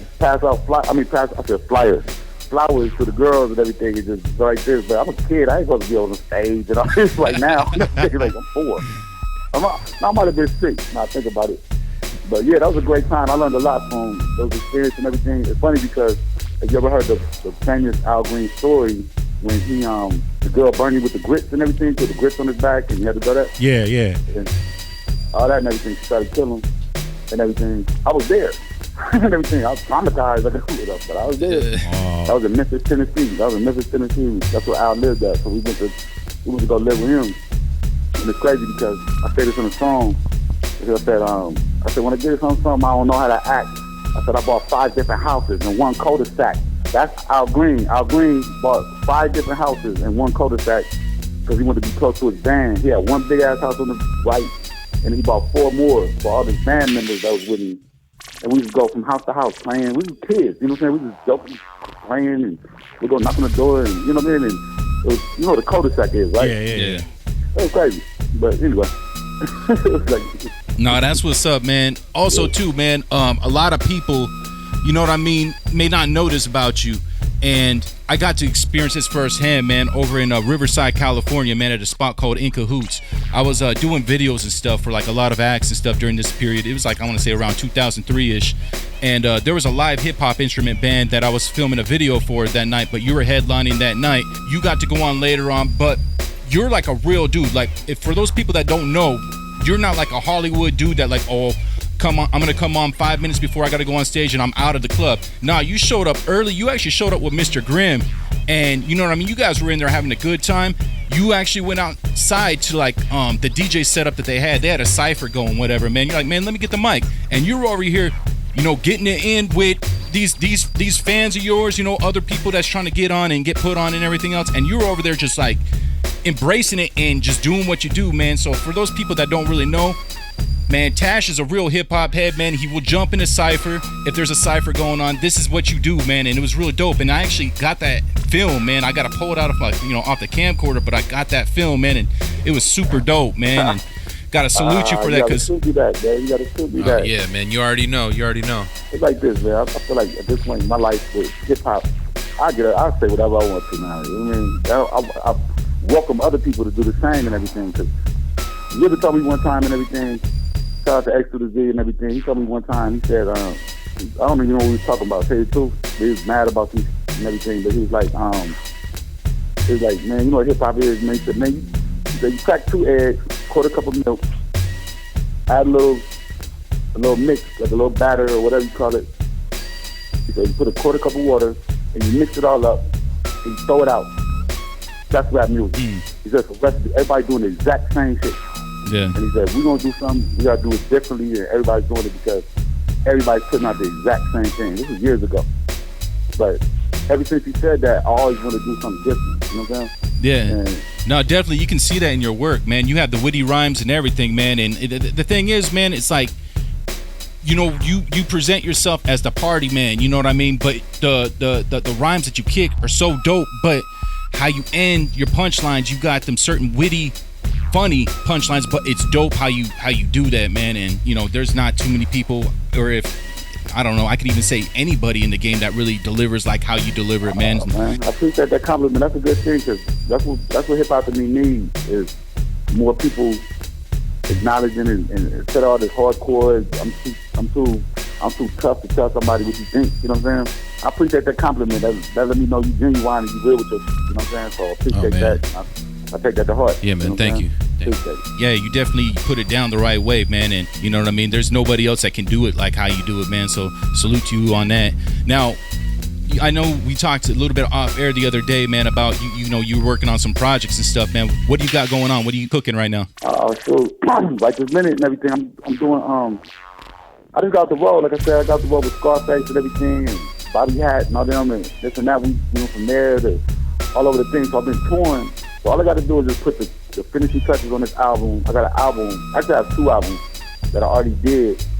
And I just got to put the finishing touches, mixing and mastering all the songs and everything. But I think in my head and everything, I don't know if it's just me being me or this or that. I always think I sat down to let people hear it.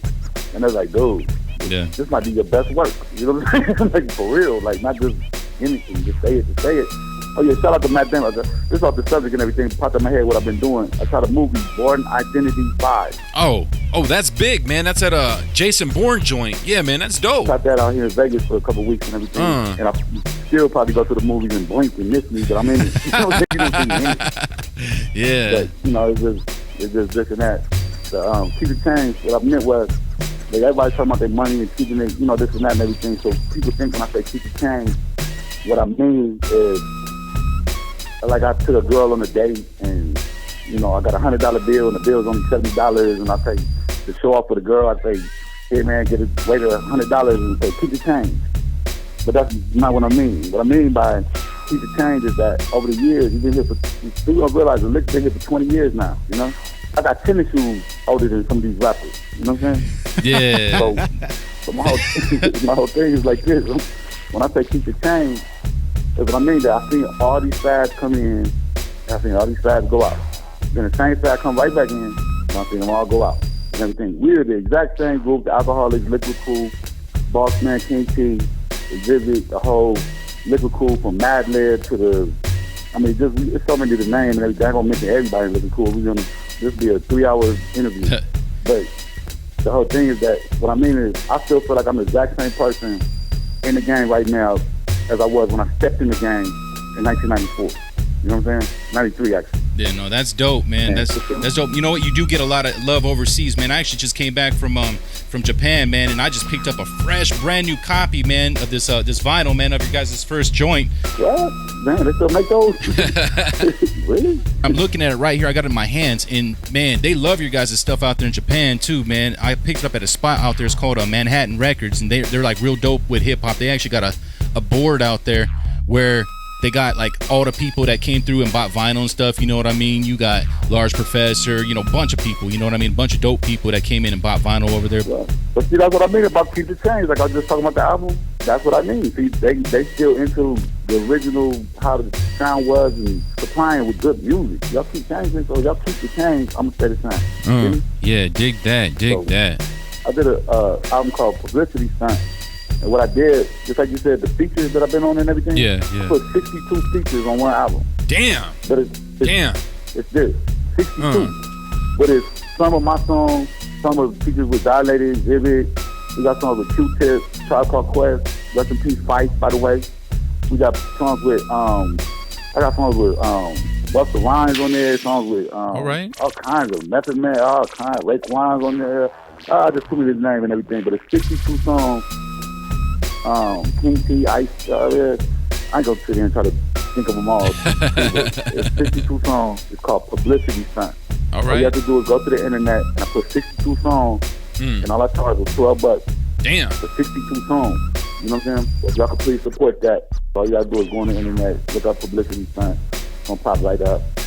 And it's just features over the years I did on other people's albums and my albums, but it's like not Tash's greatest because I'm on other people's and everything, and vice versa. You know what I mean? But it's 62. Man, how many CDs is that, man? Yep. I got asked that question a million times. I didn't realize when we put 62 songs on one album, people download it. I forgot they want to put it on. I thought they just put it in a computer. People was cussing me out for that shit, man. They was like, why would you do this, man? I was like, look, nigga, I'll charge you $12, man. What are you complaining? Why are you complaining? Yeah, man. Tash, real quick, man, I want to thank you one more time for coming on Dusty and Needles. Yeah, I know you got some guests over there. You guys were cooking some gumbo and all of that, and you took that time to go ahead and still do this interview. I appreciate that. And right now, all the listeners out there, what I need you guys to do is to follow this man on Twitter at Tash. It's Rico Baby. Make sure you guys pick up those albums that he had talked about. You know what I mean? The one that's 64 tracks long. You guys are looking at like what, a penny a bar or something like that, man. Go ahead and pick that up. It ain't nothing, man. It's gonna be nothing but fire anyway. So just go ahead and spend that money. And make sure you guys watch out for that Born Identity 5, man. Check out for my man in that. You know, it's still the Tash Takeover. We're gonna get into one more joint, and after that, it's gonna be felony music coming up, y'all. Y'all keep it locked right here on 101 The Key. My style, my game, so much so, ain't a human alive can stop my shine. When I talk, people listen like, man, listen, my style, my game, so much so. Get it on, motherfucker, time is ticking in here. Okay, let's start again. This the message of the day, stay off that rose. I was up, fucking up, woman, looking J. Okay, here we go again, years going down. You know the routine, same fight, different round. Drop on around and say, you're okay, so rhymes. We ran through LA just so we need some out of towners. Downers just up as you punk, motherfucker. Drink wine and break bread, kinda like the last supper. Party animal, here's another example. A lot of chicks like the weed, I like to lead by example. Party animals, my water is expandable. I leave fingerprints on chicks cause all tits are tangible. Hey yo, here we go. You figure with that boy R-I-C-O. Thanks to Jay Woods, I just spelled my name. I'm just letting y'all know this my style and my game. My style, my game, Overseas so much so, ain't a human alive can stop my shine. When I talk, people listen like, man, listen, my style, my game, so much so. Get it on, motherfucker, time is ticking in here. Yo, let's start again. My brain got the power to light the Eiffel Tower. Get dirty in the hood, catch a rifle shower. Spit like a baby, spit hella wavy. Liquid crew captain, boy, a holy lady. Maybe you ain't as good as you may be. You might ride a hot 16 when you 80. Play hockey, man, don't slip and play me. You'll get soul clap, showbiz, AG. You on barbiturates, I'm at the bar with this. You wish you was a star with a car with switches, but you just a nitwit. Always wanna nitpick. You and your fruity ass homies watch fish flicks, pour it and sip it. Keep the shit liquid. Too cool, give me 12 feet like 6 triplets. TASH styles are so great. Think we brain surgeons how we operate. My style and my game. My style, my game, so much so, ain't a human alive can stop my shine. When I talk, people listen like, man, listen, my style, my game, so much so. Get it on, motherfucker, time is ticking in here. okay, let's start again.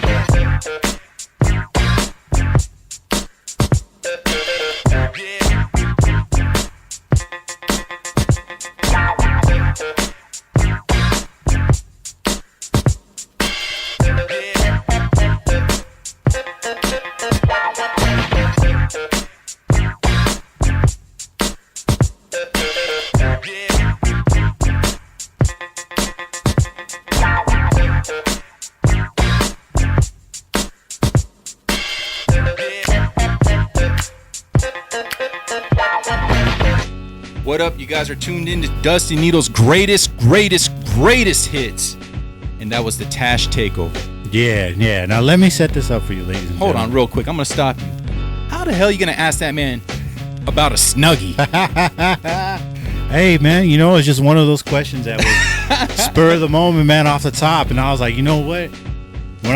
Right before I said it, I was like, it's only going to go two ways. He's either going to laugh and be like, damn, this motherfucker is a fool. Yeah. Or he's going to be like, interview over. Yeah. You know what, though, man? I always thought he was from Los Angeles, man. I always thought he was from Los Angeles.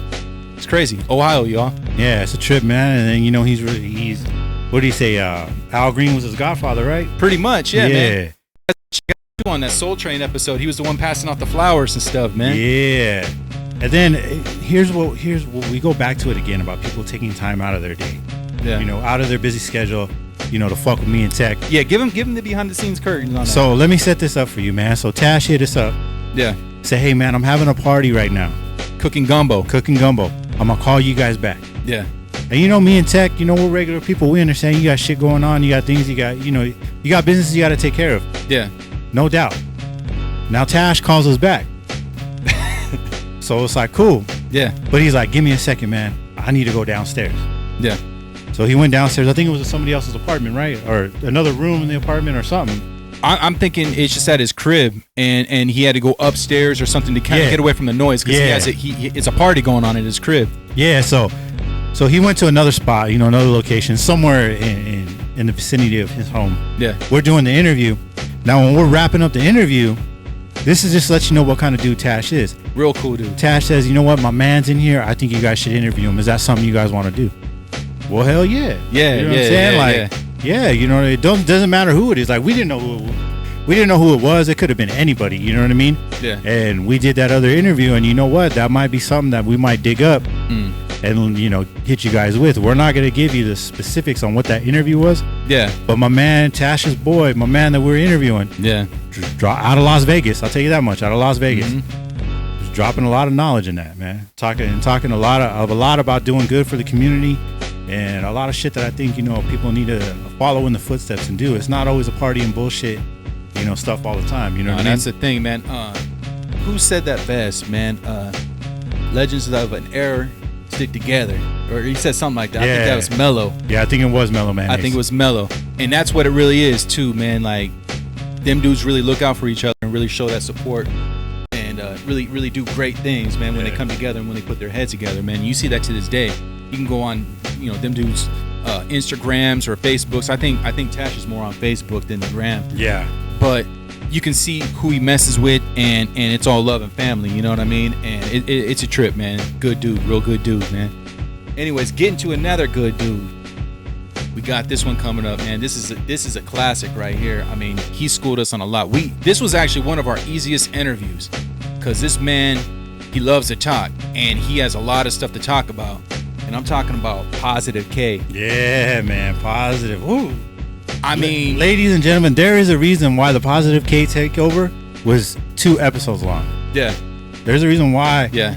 Even though the interviews were 2 episodes, yeah, the actual interview, the content that he brought, man. I mean, he's really painting that picture for you guys of what he's gone through and what he's seen. I mean, from the smell, from the colognes that people used in the park to, I mean, what it looked like, to the age groups, to what they were wearing, to what shoes they were wearing, to he really painted that picture to what it was like, you know, at a park jam when he was a youngster. Yeah. When he couldn't even go outside. He's seen this from a window. You know what I mean? And it's crazy, man. The tour stories he was talking about, the stories about being in the studio with certain people. And let me set it up for you like this, ladies and gentlemen. You know, Positive K has a cutout with Greg Nice. You know what I'm saying? He could have easily came on the show and been like, that's all I want to talk about. Oh, yeah, that's my upcoming project with Greg Nice. Woo, woo, woo, woo. Yeah. But nah, man, like, we actually lost him. We lost him in the middle of the interview. Yeah. And then we had to scramble real quick and get him back. Yeah.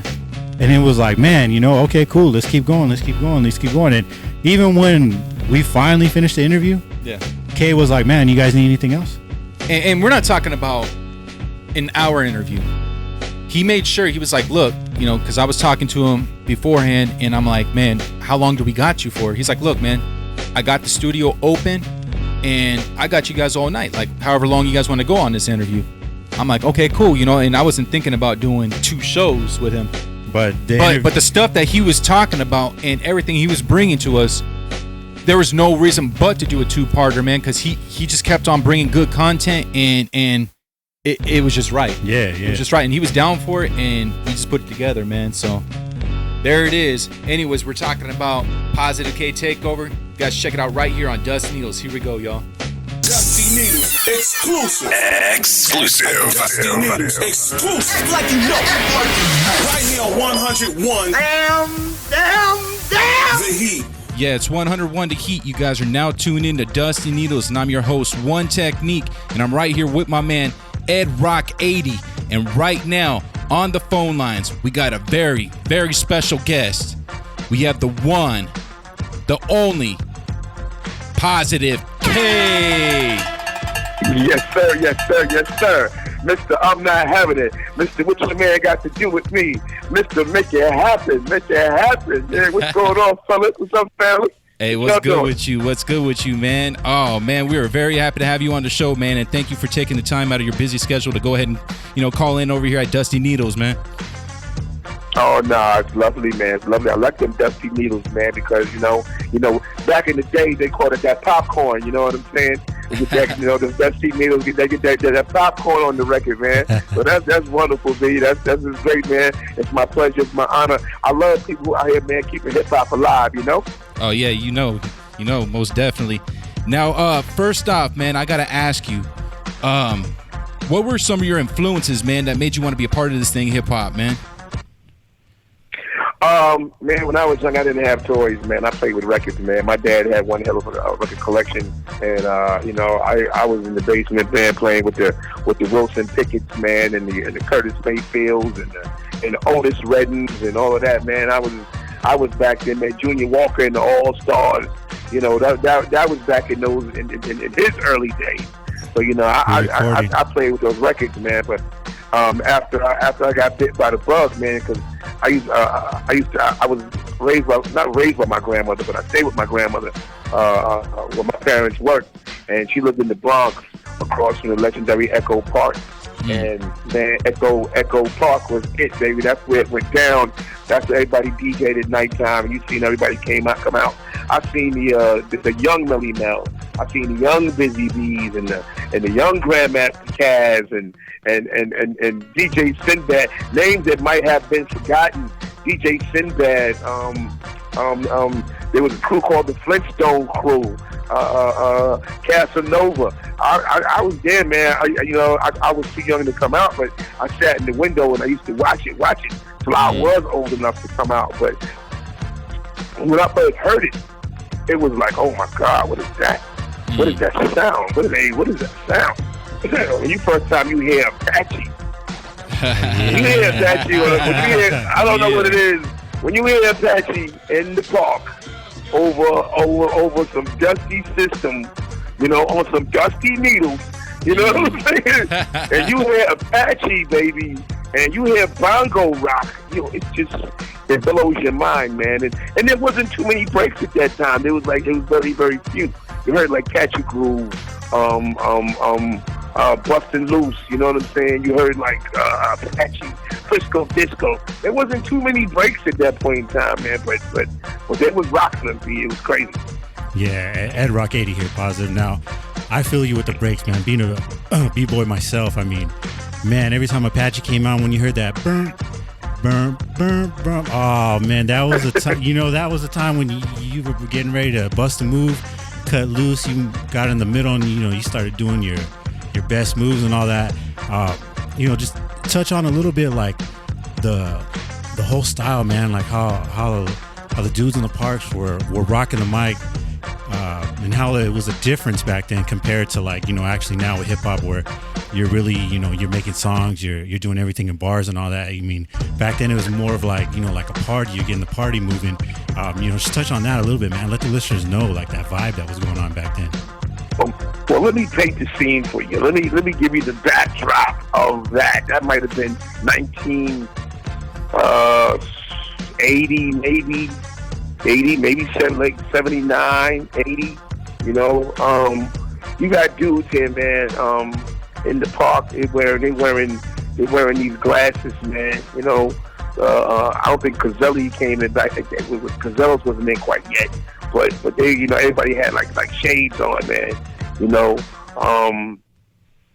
ball caps was they had different hats out back then. You know what I'm saying? They had the Apple Jacks and whatnot.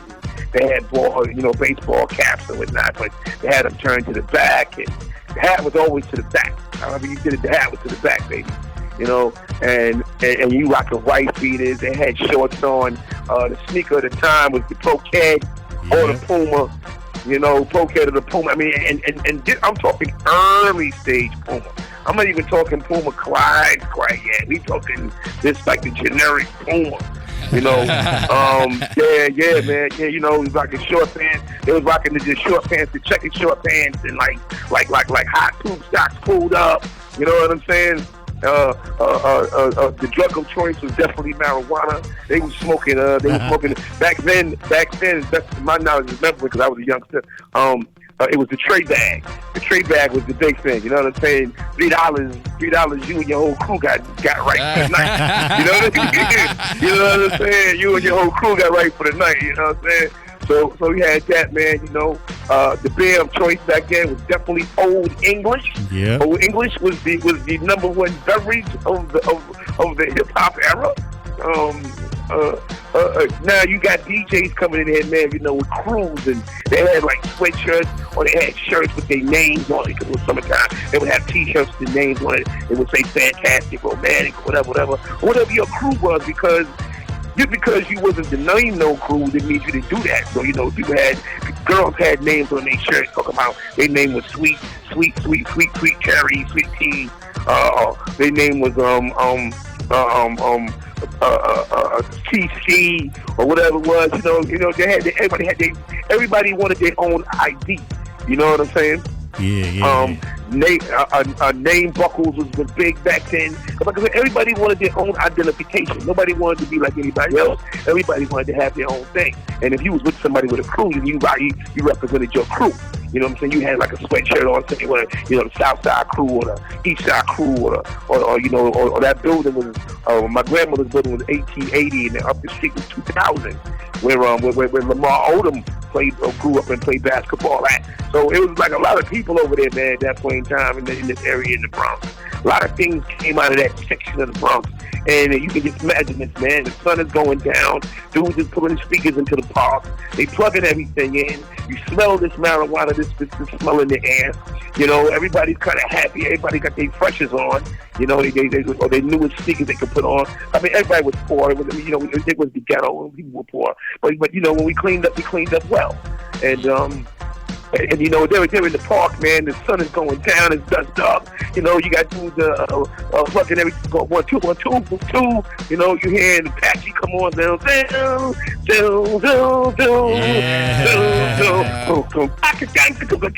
they're getting it going. It's getting going. Now, and that was war cry. Everybody's coming out. Everybody's getting wiping their sneakers off. You know what I'm saying? Everybody white, washing off, getting a little meal in. You know, everybody's getting ready to meet their homeboy or their homegirl, whatever. You know, she want to talk to Susie. You know what I'm saying? So everybody trying to meet up at the park. So they go into the park, man, and it's crazy. And I'm watching all this. I'm like, this is incredible. Then you hear this music, just like that Dusty Needle. Hit that. Well, the needle gets dusty because the records is dusty. You know what I'm saying? So you put that on there, man, boom, you know, this thing you hit a crackling, and that beat drops. It's like, oh my God, what is this? You know, they playing that James Brown, whatever. You know, and then you got dudes out there with the cardboards on the ground, break dancing, man, spinning. And this wasn't even a design. This is new. This is nothing that nobody's seen on TV. There was no YouTube. There was nothing on TV to see it. You know, this is something that's happening naturally, organically, and it's like, wow. And it blew my mind, man. It blew my mind, and I mean, hip hop just didn't have a feel. It had a smell. You know, I mean, the cologne at the time was champagne, which I still buy just to have it. You know what I'm saying? Everybody smelled like champagne. You know what I'm saying? It was called Champagne by Paco Rabanne. You know what I'm saying? And it was crazy, man. That's probably how they made their whole company, Paco Rabanne, on champagne. Every hip hop or b-boy was champagne. You know, the dudes that hustle got money came. They pulled up in the OJ, which was the cab service, and how the cab service worked. You used to put them on hold for hours. Whoever had the fly car, like he had a Lincoln Town car, like a 1979 or 1980 Lincoln Town car. You would put him on hold You put them on hold, you know what I'm saying? Let them ride you around for about 2 or 3 hours, you and your boy.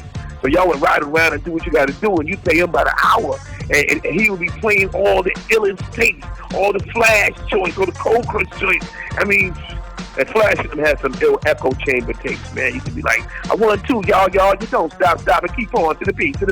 Oh, I'm to the race, say stop, the Queen take over, and it was crazy. It was incredible how the feel was, man, and how everybody roll up and everybody pulled up and everybody participated and it was dope, man. It was a time that I think we'll never see it again. But I was just so glad to have experienced it and to just feel the texture of it, man. And I hope that by me being that descriptive, that people could like really just grasp a bit of what it was, man, because it was. Man, it was music. Man. It was concrete, man. It was concrete. It was music. It was energy. It was a vibe that, man, I don't think it'll ever be duplicated again in this lifetime, man. I swear, it was a pleasure being a part of that. Yeah, most definitely, man. No, you painted that picture like very well, man. So yeah, man, we got it. I think everybody's got it out there. Now, when it was time for you to do what you needed to do, man, and make your contribution to hip hop, how did you go about meeting someone like, Professor X or whatnot, where he became, the late great, that I might add, rest in peace. But man, how did that come about as far as, what I mean, somebody to somebody like him to even notice you, and what were you doing at that time to even be noticed? Well, before Professor X, there was a gentleman in Queens. I moved from the Bronx to Queens. My parents they were working hard. My mom was with the phone company. My dad was working for GM. They were trying to do the Jeffersons and move up to the east side. So we moved to Queens, man, to a very good neighborhood, Queens Village. And there was a dude in Queens. His name was Speedy G. This dude was known as the #1 Queens solo sensation. And at that time, Kumo D was doing that little fast rap thing. The motivation, devastation, motivation with the party for women, that kind of thing they were doing. And Sweetie G was known. He was saying he was the fastest rapper in New York City, and he was. He was. You know what I mean? There wasn't dudes in Queens that could really mess with him, because really. It didn't migrate to the Bronx the way it was supposed to. But he was always going uptown. He was messing with the dudes from the Crash Crew, Mike and Dave and those guys. So he was doing it in Queens.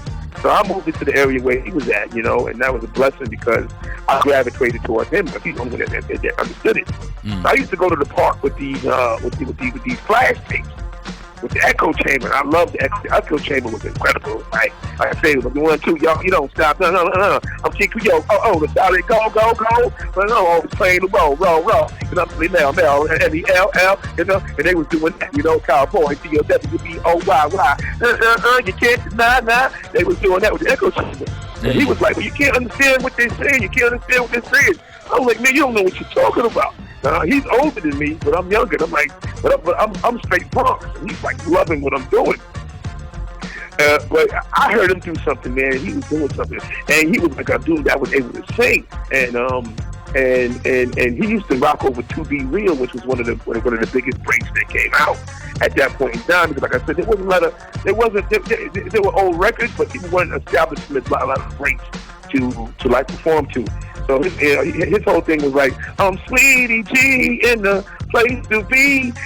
Yeah, new dog. And To Be Real would drop in, and he'd be like, boom, boom, boom, boom, boom. He'd be like, I do not rap, I do not steal, because baby, you girls, you know it's got to be. And the DJ would cut it and go, red. And people would go crazy. And I would be like, oh my God, this dude is incredible. He's insane. And then I became, like, back then, you had to be like somebody's protege, like Run was Curtis Blow's protege. You know what I'm saying? I was Sweetie G. I was his protege, so I was his record boy. I would carry the records whenever they played in the parks. I get the records and line everything up or whatever, hold his towel, whatever it was. But that was his name, Mr. Sweetie G, and he's a very important part of my life right now. He's a philanthropist. He's done very well for himself. He's married. He's managed sports athletes. He has a sports entertainment management company where he manages athletes and do things like that and so forth. But he was incredible. And I remember he battled Stevie D and he battled Mo D when they came to Queens and they put it up. And I remember he was like, yo, he's coming in there with 500 rhymes tonight. That was the word. He got 500 rhymes. He's coming in there with the mag. And it was crazy. And he got it on. He got it on with Mo D. He got it on with Stevie D. He got it on. I mean, he was known as Queens' #1 solo sensation. But coming from Queens, he didn't get a lot of the rep that he was supposed to get. But he used to go to he used to go to all the clubs and Bronx International and perform. He performed their places in Harlem, whatever. Everybody knew him, but he just didn't get the notoriety and make the records like everybody else was supposed to make. But he gave me a chance to come be with Mike and Dave. And he wanted to put out a compilation after I was coming up, and I was like, yo, I want to make records. He started working with me on some songs, and Mike and Dave said, yo, I like that little kid you got. I like him. And Mike and Dave did a compilation album on Fast Money. And the Fast Money album had 2 new artists on there. That was me, which was Positive K, and it was a record. My record was called Getting Paid. And there was another guy who had a song called DJ Interview, and his name was Rob Bass. And that was the first time that we met. We was on the same compilation album. I dug Rob, we was youngest trying to come over and get it. And I was hanging out I was back in the Bronx at that time. And I'll never forget when Mr. Magic, God bless his soul, when he first played the record. I stayed up for about 4 weeks straight listening to that show, man, and I finally heard the world premiere. And you lived for that. Back then, you lived for that world premiere.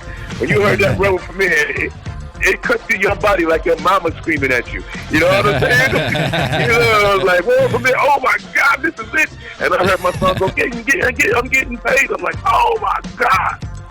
And that was it, B. And that was it. And I said, after that, this is my business. This is what I do. This is what I do. And then after that, to really cut to it, what your question was how did I meet people? That was by chance with Tweety G, just geographically moving someplace and just gravitating towards somebody who loved and did what I love to do. After that, I went and I called every company. I've seen an article that Ella had put out. Ella was like, I got called all these places and da-da-da-da, till he ran into Rick Rubin.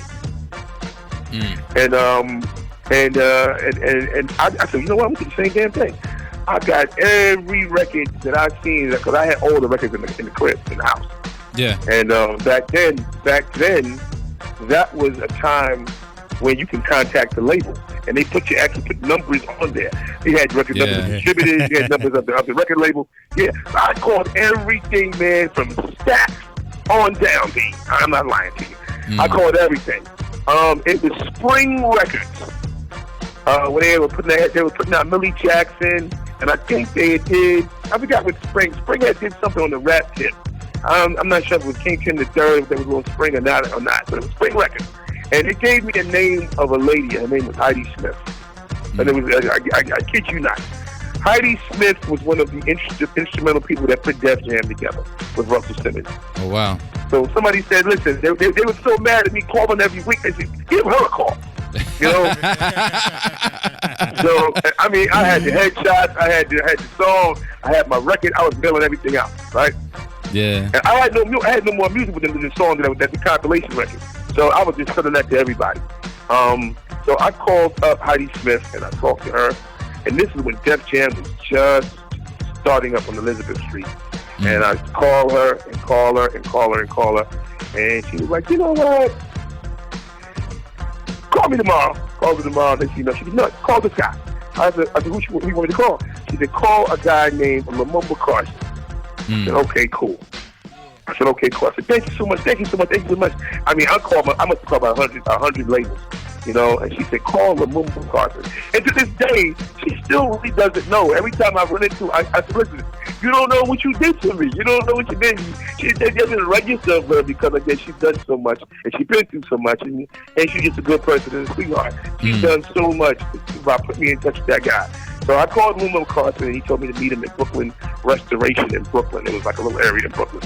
And I met him down there one evening, maybe about 4 in the evening. He didn't show up till about 3 hours later. I'm here in Brooklyn with my vest on, right? Yeah, I got a little gold on my neck, and I'm in Brooklyn. This is 1986, maybe 86, or the summer of '85. You know, the record was out. I'm like, yo, man, it was summer '85. I'm like, yo, B. I'm standing right here, and I was tired. I'm getting ready to go. So he pops up. Gladly, he pops up. Come on in. We go into this little bar place. Wherever he's walking, everybody knows him. They go like, hey, what's up, your mother? Hey, what's up? I mean, we walk by 10 people know him. We walk by 20 people, 20 people know him. Everybody knew him. So we sat in the bar, we talked, and I had a drink. He said, you drink? I said, yeah, I had a drink. I'm like, you know, he drank. He said, well, I drank. So we drank, and next thing you know, we hung out, and we got drunk, and we were there. I was in Brooklyn till about 3 that morning. And we talked, and we politics all that morning. And he liked the fact that, number one, that I was coming with the knowledge of soap. Because the name Positive K comes from positive knowledge, Allah. You know what I'm saying? So that's where it came from. Positive K is short. And he was like, oh, man, you got knowledge of self. And he was deep into the, to the Afrocentric thing. And his father was Sonny Carson, the black activist. So he was like, he gravitated towards what he was doing. And we got so drunk that night. We rolled back, I think, to his crib in Brooklyn. And I stayed over there because we were just twisted. And we talked all night about music and everything. Got back up the next day. I got on the train and went home. Matter of fact, he put me in the cab and we went home. And he said, yo, man, we doing business. We working. We gonna do this. And that was the first, man. That was the dude that called first priority and got me into the game and did what we did. And that was to me, that was the spark in that darkness that brought all the lightness to Positive K. You know, and that was that time, man. Reach out to Lumumba. I know he's looking down, saying, "Wow, well done." And my man Sweetie G, those two guys, man, were instrumental in Positive K coming into the music business. That's dope. Now, K, I got one more question on the early years. Now, you mentioned Mr. Magic. How influential was the Rap Attack show, man, on the early years on WHBI, and then later when he moved over to, I believe it was, correct me if I'm wrong here, WBLS? Yes.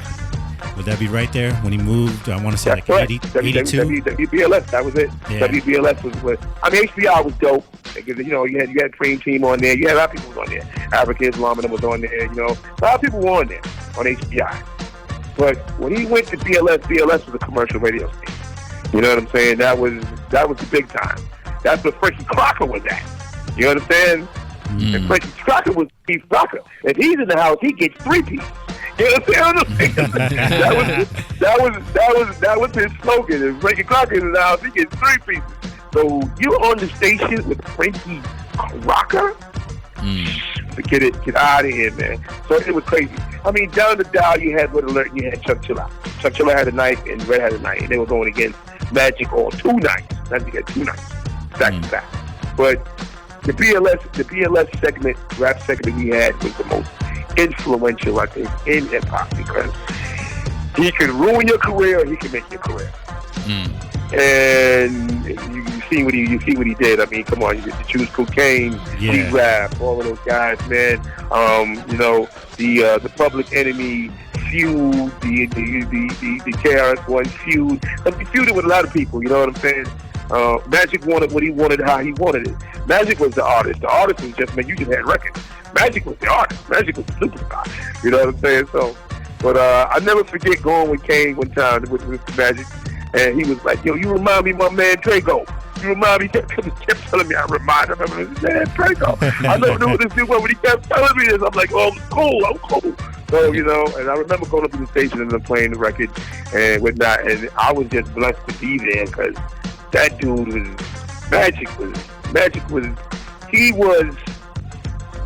Mr. Magic was to radio and hip-hop to what Barry Gordy was to Motown and R&B. Yeah, that's what Mr. Magic was, man. He was that guy. I mean, and it was incredible, man. Even the feud between the two stations, those suckers down the dial. I mean, come on, he said those suckers down the dial. He said we messing with those suckers down the dial. And then you had the beef with KRS-One going back and forth. It was incredible. It was incredible. It was the most insane thing, and they played the most insane records. Then you heard records that were never even put out. You heard records like like the Symphony. You heard records like Dropping Science from Craig G, Straight Off from Murray Mall's recorder. You know what I'm saying? Having the nasty kid. You know, you hearing these songs. You hearing Kane raw before raw was even on wax. So it was instrumental, man. It was monumental. It was historical making. You will never see that kind of thing again. I don't think a DJ will ever have that much freedom again. I think Funkmaster Flex had a little bit of freedom, but I don't think he had that much impact because there was no more competition other than the station down the dial. Flex had a whole bunch of competition nationwide, around the world, and everything. But Magic was felt across the board, man. He was syndicated also, so he was across the board. Mr. Magic changed the face of hip hop, man, and it was life changing for everybody who participated. You know, it left the park, man. It left your homie's basement. It was time to go do it now. You know, if you had it and you thought you was about it, you had to go step out now and say, okay, this is where I got to go now. He was the beacon of light that you had to, and everything was dark in hip hop, and he was the one light that you had to walk through. So wherever you was at, whatever borough, whatever town, you had to walk that direction. We used to have a little one light. Let's walk to that light. And you walked there, and that was Mr. Magic. That was Mr. Magic. Now, getting back to you, how instrumental was Daddy-O towards your growth as an artist? Lumumba told me that I needed records, I needed songs, and he introduced me to Daddy-O. This was before that Sonic. I got this guy that's doing producing. He said, man, he just knows it. He knows his shit, man. He knows it. And he got the pulse on it. He has the pulse. He always say the pulse. He got the pulse of that, you know, it's like the heartbeat of that. He has the heartbeat of this. And I was like, okay, whatever. So I met Daddy-O, and Daddy-O just told me to rhyme, and I rhymed till I couldn't rhyme no more. Daddy-O said, okay, finish. He said, okay, we're gonna take what you're doing, we're gonna make some records now. You know what I'm saying? And Daddy-O was the first guy to really teach me how to work in the studio. I didn't know how to work in the studio. I didn't know really how to structure my records and my songs. I didn't know how to make the content match what the content was supposed to be. I didn't know how to even attack and approach the microphone. You know what I'm saying? It took me a couple of times for me to get it. I'm going to the microphone like I'm rhyming in the park, and that's all I knew. I didn't know anything else other than that. You know what I'm saying? So Daddy-O told me how to master the mic and where to stand and how much energy to put into this sentence and how much energy not to put into this sentence and how to phrase that word and then phrase this word. And Daddy-O was the first one that taught me how to work in the studio. That's what's up, man. Yeah. No, that's good, man. Now, getting to First Priority, can you speak on like what the vibe was like over there as far as like, you know, now you're in, you know, independent label now, and you're seeing how the businesses worked. You know, there's a lot of stuff that you were learning, you know, at that time. What were some of like the major things that you got out of the experience over there? Besides, you know, obviously you did music over there, but some like of the life lessons in the game over there, you know, did you know, anything that you picked up? Well, I learned some good things from First Priority. I mean, first of all, I want to I want to thank. I just got off of a conference call. We've been trying to think about everybody trying to think about somebody getting a reunion together. So I got off the phone with a lot of people who were there that came up after me that was there when I was there coming up. And you know, I love those people, man. They're part of my life. They're part of my history, man. And I love them first and foremost. And I thank Ned Robinson. I thank Lamont McCarthy for taking me over there #1. And I thank Ned Robinson for giving me a shot. But he didn't have to do that. You know, he seen something in me and he gave me a shot. I learned a lot of good things and I learned a lot of bad things over there in the process, man. In the process, I learned how to make records a little bit better. I learned that the rules don't always apply. You know what I'm saying? That you can make your own rules. You know, just because this is what everybody else does doesn't mean that you got to do that. Yeah. You know, and I was like, I thought that's how you had to do it. No, that's not how you had to do it. You don't got to rhyme and do the chorus, rhyme and do the chorus, rhyme and do the chorus. You don't got to do that. You can make it. I mean, however you think you want to make a record how you want to make it. Mm-hmm. And once my mind got open to that, I was like, get the hell out of here. You mean to tell me I could do whatever pops into my head? Do whatever pops into your head? I was like, then I was just stuck for a minute because my mind is running rampant. I'm like, okay. And now I'm seeing about the recording now. Now I didn't know I was just a dude who just I was a writer. I was a monster writer. I wrote a lot of songs over there for Life, Audio 2, and The Alliance. I wrote maybe the majority of the stuff that was over there. And it wasn't me, it was King of Chill. Comes down to it, I started seeing the production now because now when I'm in the studio, everybody was going to the big studio with the 24 track. We didn't have it. They didn't have a 24 track. We had an 8 track. We had an 8 track, and we were dumping it to 16. So when I started learning about that, I said, wait a minute. And then it was just giving you a whole different sound. It was, number one, it was cheaper. Number two, you were just getting a whole different kind of tape compression.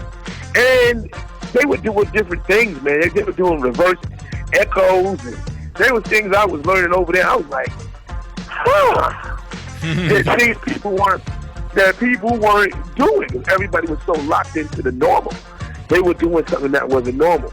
Now we can go ahead and work 24 hours a day, 7 days a week, and we're not paying that studio time. We're not paying that $100 whatever dollar at that point in time. Studio time was astronomical.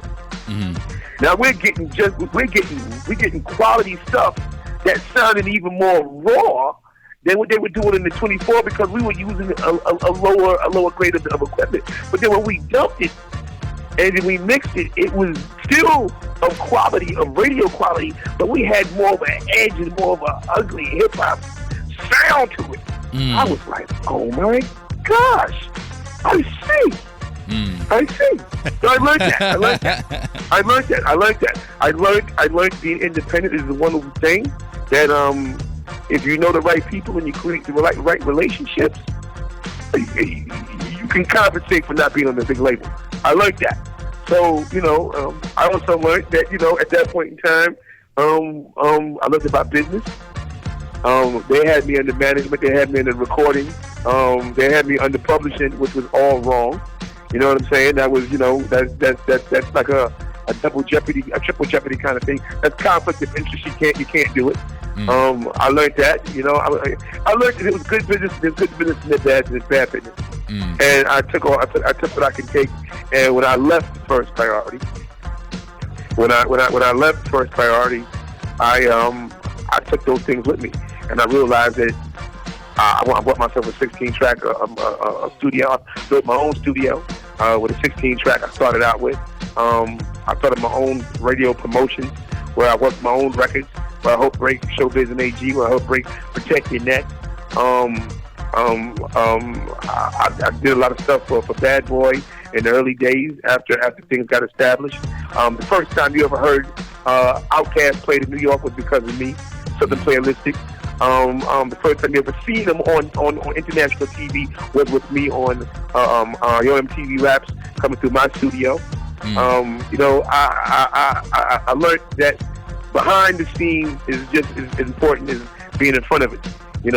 So I learned those things from First Priority, and I took that when I left, and I went on, and that was great, man. That was a great opportunity. It was a great learning experience, and I especially know how to make those records. I mean, like I said, I realized that records didn't have to fall into a format anymore. You know, like I did Step Up Front. You know, a lot of things changed ever since I got in it. Hold up, hey, wait a minute. You know what I'm saying? And Step Up, which was used by Tupac and Gang Starr. You know. Yep.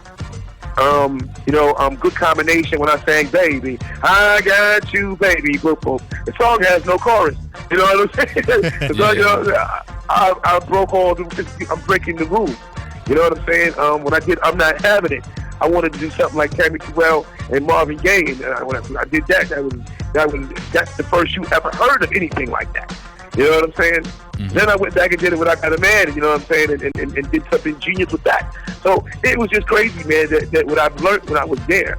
And in that time period, we worked in studios with Gang Starr and Premier. We were all young dudes coming up. You know what I'm saying? And the people that I rubbed the elbows with at that point in time, from Texas Sonic, from Masters and Ceremony, from Boogie Down Productions, and Just Ice and King Son and all those guys. It was like a nucleus back then, man, and we was all there. Latifah, you know what I'm saying? So it was those learning experiences, man, was so precious. And the things that I took away when I left helped me build my own career and build a company, you know. This is a Dusty Needlez exclusive. Dusty Needlez exclusive. Act like you know. Right here on 101. Damn. The Heat. What up? It's your boy Ed Rock 80, Dusty Needlez TV. My man One Technique, and that was a Positive K takeover straight from the Dusty Needlez. I don't know, what would you say? 101 The Heat Vault? I would say that. Yeah. Classic. Just classic. Now, that right there, I told you guys, he's talking about everything. He's really breaking it down and telling you what people smelt like, the certain colognes, everything, the kinds of shoes, what they were wearing. He really broke it down, man. And all the behind the scenes, just breaking it down to who was where and how they rap battled and talking about there's a lot of stuff with that one, but get into it, man. We have to talk about the next one. We got to wrap this thing up. Not really wrap it up, but we got to keep it going because we got a lot more content coming for you guys right now. So what Tech is basically trying to say is we're gonna jump into the Mellow Man Ace takeover. Now, Mellow Man Ace. Now, ladies and gentlemen, for those of you on the West Coast, you guys know who Mellow Man Ace is. Yeah, you know what I'm saying. And wow, that's all I can say is wow. You know what? A lot of people to this day. And I don't know why, but it's been, however many years, but people are still like, what? His brother Sin died? Yeah. Like, people still trip off of that. They still trip off that, and you guys, listen to the interview. Do yourself, you hear the snippet right now, but do yourself a favor and listen to that full interview. Yeah. Because the amount of work that Mello has done, the amount of stuff that he's done, for the Latino community and the Latino rap community, honestly. Yeah. A lot of the shit I didn't even know. You know what I'm saying? Even doing the research or whatever. You know what I'm saying? And Mello was that dude. Mello was out there, man. Mello might have had, a fucking smash with Mentirosa, but he was still out there like a regular person, man. Yeah. And if you don't believe me, we can ask your moms. Yeah, exactly. Hey, moms met him. Hey, don't get it fucked up. You know what I'm saying? Not trying to say it like that, though. Yeah, but my mom used to work at a certain establishment in Downey, California. And you know what I'm saying? One day Mello came through. And, was doing what he does, an everyday thing, just shopping like nothing. Yeah. Nobody knew who he was until he started chopping up with everybody, because that's the kind of dude that Mello is. Like, you start chopping with Mello, chopping it back with you. There ain't nothing Hollywood with him. Yeah. So he's chopping it up, and then it wasn't until he was getting ready to leave they found out he was Mellow Man Ace. You know what I'm saying? One of my family members got that autograph. Yeah. Kind of pissed me off. I stole it. Don't know what happened to it now. I couldn't tell you where the fuck it is, but it's in the interview. It's in the interview. You know what I mean? So you guys just check it out right here, man. Dusty Needlez, y'all. Needlez exclusive. Dusty Needlez exclusive. Act like you know. Right here on 101. Damn. The Heat. Yeah, 101 The Heat. You guys are now tuning in to Dusty Needlez, and I'm your host, One Technique, over here with my boy Ed Rock 80. And right now, Right now on Dusty Needles, we have the godfather of Latin rap. The first one who brought the bilingual rhymes to the mainstream in 1989 with his debut platinum hit, Mentirosa. On Dusty Needles, we have the hip-hop Hall of Famer himself, Mellow Man Ace. Whoa, all the pressure. Hey, yo, first, before we get started, man, I just want to say thank you for the lane. Thank you for the opportunity.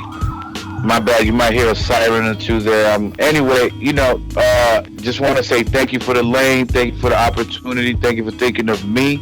I've been doing this a long time, and to have anybody care at this juncture is a blessing. It's a true blessing. Nah, man, no, thank you, man, for everything that you actually done for hip hop and all your contributions, man, and being one of the pioneers, man, that really put it down for the Latins, man, that really gave a lot of people that lane. You know what I mean? That to me is dope. That's a dope accomplishment right there. And you know what I mean? For you to be in the game, well over, a little over, 27 years, man, that right there, and still being relevant, that's dope, period. You know what I mean? So yeah, man, congrats with that. Yeah, that's love. Thank you, fam. Yeah, man. Man, let's move on before I start crying and shit. That's what's up. That's what's up. Nah, most of them been doing this a long time, man. Sometimes I just look up and I go, damn, my dude, you've been a lifer for this thing. Yeah, man. I'm that dude. I like to say I'm that dude in the phrase, and you don't stop. Yeah, I'm that dude that didn't stop. I'm that dude. No, that's some real talk too. I'm that part of hip hop, the and you don't stop part. Most definitely, man. You want to start it off, Ed Rock? Yeah, man. Mellow, just you're talking about how you don't stop. How did you start, man? How did it all start for Mellow Man Ace? Getting into music and getting into rhymes and all that. Oh, most def, man. I think the most two influential records I ever heard was the Mean Machine. The joint was called Disco Dream, and then also probably it's a toss-up between Buffalo Gals and Run DMC's Sucker MCs, and that's what really got me to start clipping newspaper clippings and watching Late Night with David Letterman in the early times, and really following up with what hip hop was and learning the names and why it was important to do the knowledge on people like Kool Herc and from Crazy Legs and Rocksteady Crew to right. Bambaataa and the Zulu Nation and all that stuff. And I think that is what still drives me today to perhaps I might have missed a pioneer that I don't know yet, and I think it's that same excitement as a youngster that drove me to start b-boying in the first place. That I still live with every day. Like, I still love hip hop. Yeah, that's dope, man. And then for those of you that don't know, correct me if I'm wrong, your brother is Sendog from Cypress Hill. Oh yeah, I don't think it's a mystery anymore. We've done a lot of good things. Him with Cypress Hill, myself, I've chipped in on Cypress Success, writing songs on the under and ghost writing stuff for them in Spanish over the years. And I think people, they look at us and they go, wow, their mother must be very proud. And so, yeah, she is. But yeah, most definitely we are kin. That's dope. Now, is it true, let the people out there know that you guys actually all started as DVX, and then from there kind of Mellow Man Ace spawned off, and then the actual Cypress Hill group kind of spawned off? Yeah, it's a little bit more difficult and complicated than that, but yeah, we came up with devastating vocal excellence, which DVX for short, and one year, because I refused to hold a job, I believed in myself so much that my pops had kicked me out of the house. And so I had to mature and grow up faster than Sam. Man. And so I kind of went ahead and believed in myself, living at the Hood House, and I went ahead and signed a deal, parlayed that into a major deal. The next thing you know, we're on TV and doing it. So I went back and got Send and Be Real, while Muggs was working with 783 on their album Coolin' in Cali. And so I went and got Send and Be, and I said, come on, man. We doing the Paul Rodriguez show. We doing our Senor Ho. We doing Soul Train. Let's go do this for real. And, I became the guinea pig of the block because none of us knew anything about the music industry, not the business side. All we knew is that we wanted to make music and make it to the top, whatever that meant to us, Yeah, and that's what it's about, man. I mean, having somebody make it, that's like basically essentially family, and then coming back and bringing everybody else and be like, come on, man, let's go, let's do this, and let's make it happen. Yeah, but I lived at the Hood House, so I'd see my brother and B every day, because they'd come drinking 40s and, we'd blow some whatever. Yeah, you know what I mean? So it's not like I even had to go back. It was just responsibility called, so I had to do or die. And I did. And so, but they was there anyway watching the whole thing unfold. So it was like when it came down to it, it's like, let's go do this. Yeah, man. Now let's fast forward, and you're getting that success, at this time period with Mentirosa, and the song's going platinum. You're all over the radio. You're doing big things. Where does that song come from, man? Is that like an actual female that she was trying to pull the wool over you and you weren't having it, or was that just something that you seen being in that environment? You seen these women like trying to run game and just basically be nothing but liars out there? That's a good question. You know what, man? To be honest with you, I can't take the credit for the success of that record, man. You never know which song is gonna blow up.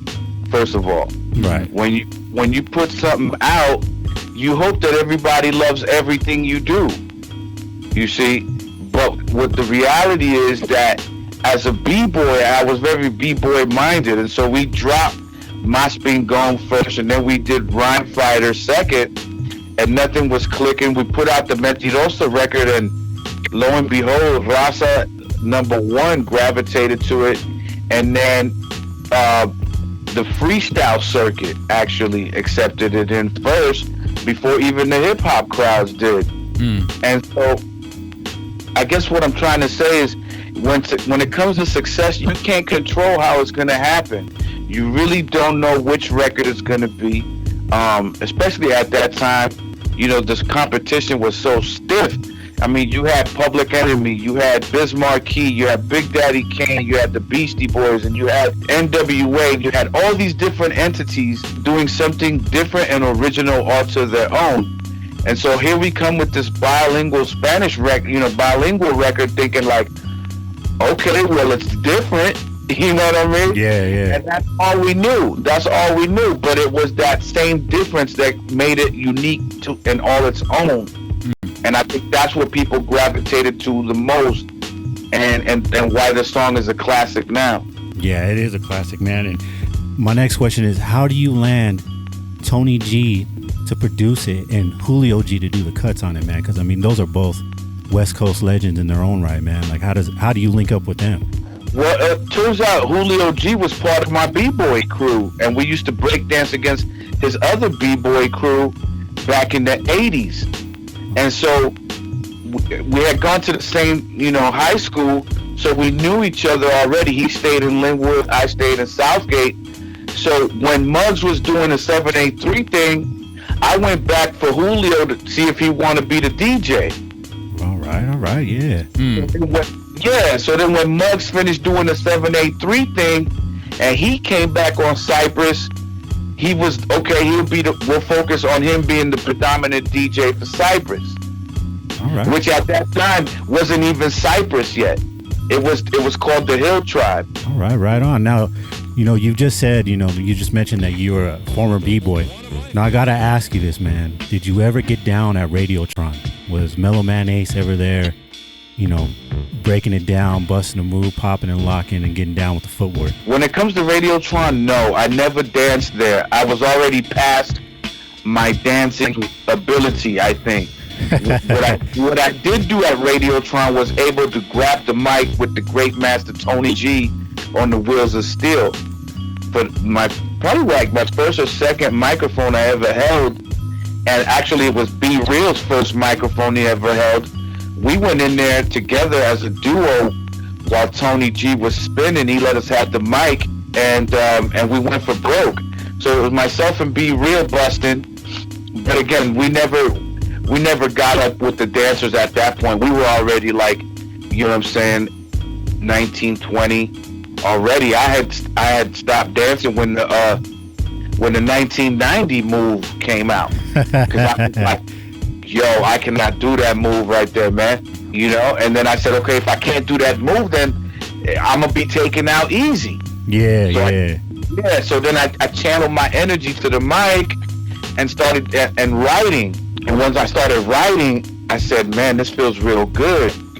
And that's what I just kept on doing. And then, when Sendog had his last job, one of his last jobs that he had, I was telling him, like, yo, we need to start doing it for real. And that's when I went and got Be Real out the breakdance crew, the LA B-Boys. Oh, all right. I got him out. I snatched him out because nobody wanted him to leave in the crew, but I was really intent on really making it to the top. Like, we're not content with just battling at Southgate Park, going to Linwood Park, going to Huntington Park and battling. I want to go to the stage. I want to see this go worldwide. Yeah, that's dope, man. And then one more story. Well, I got a story, man, or I should say a question. Let me see if you remember this. I mean, I'm sure you've experienced many things, in your career, in your life. Now, I'm going to take it back to, I want to say, somewhere between like 91 and 93. This is the first time I ever got turned on to Mellow Man Ace. It was actually through a cousin of mine. She had met you at the Stonewood, I think it was Stonewood Plaza Mall, and I want to say Downey, California. Now, she came home, she had your autograph, she was blowing it up. I met Mellow Man Ace, I got his autograph, I met him, blah, blah, blah, blah. I had no idea who you were, man, so me being the kind of dude that I am, I had to go find out. I go, if she's blowing it up like this, I got to find out, I got to see what's going on, and that's how I got turned into music. But long story short, I ended up snatching that autograph, and for the life of me, man, I wish I still had that autograph, because I used to take that thing with me to school and be like, look, man, I've got Mellow Man Ace's autograph right here. Like, where are you guys at? What do you got, Yeah.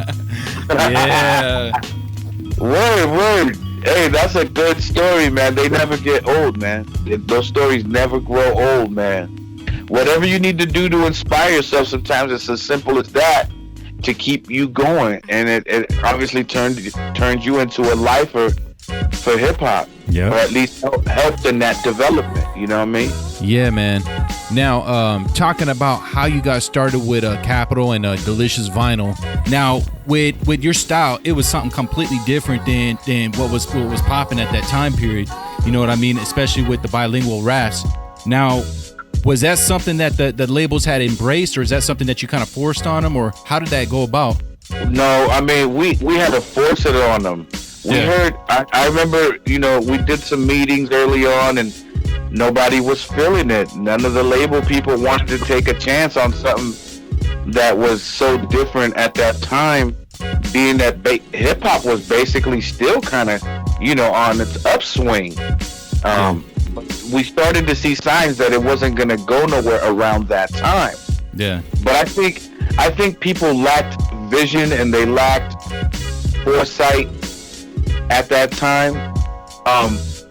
And it took Delicious Vinyl Records to see the capability of it, to see its marketability, its potential in the marketplace, all these things. And lo and behold, when Muggs took me up to Delicious Vinyl, they loved it, and they was like, yo, we have to bring you back to do something here.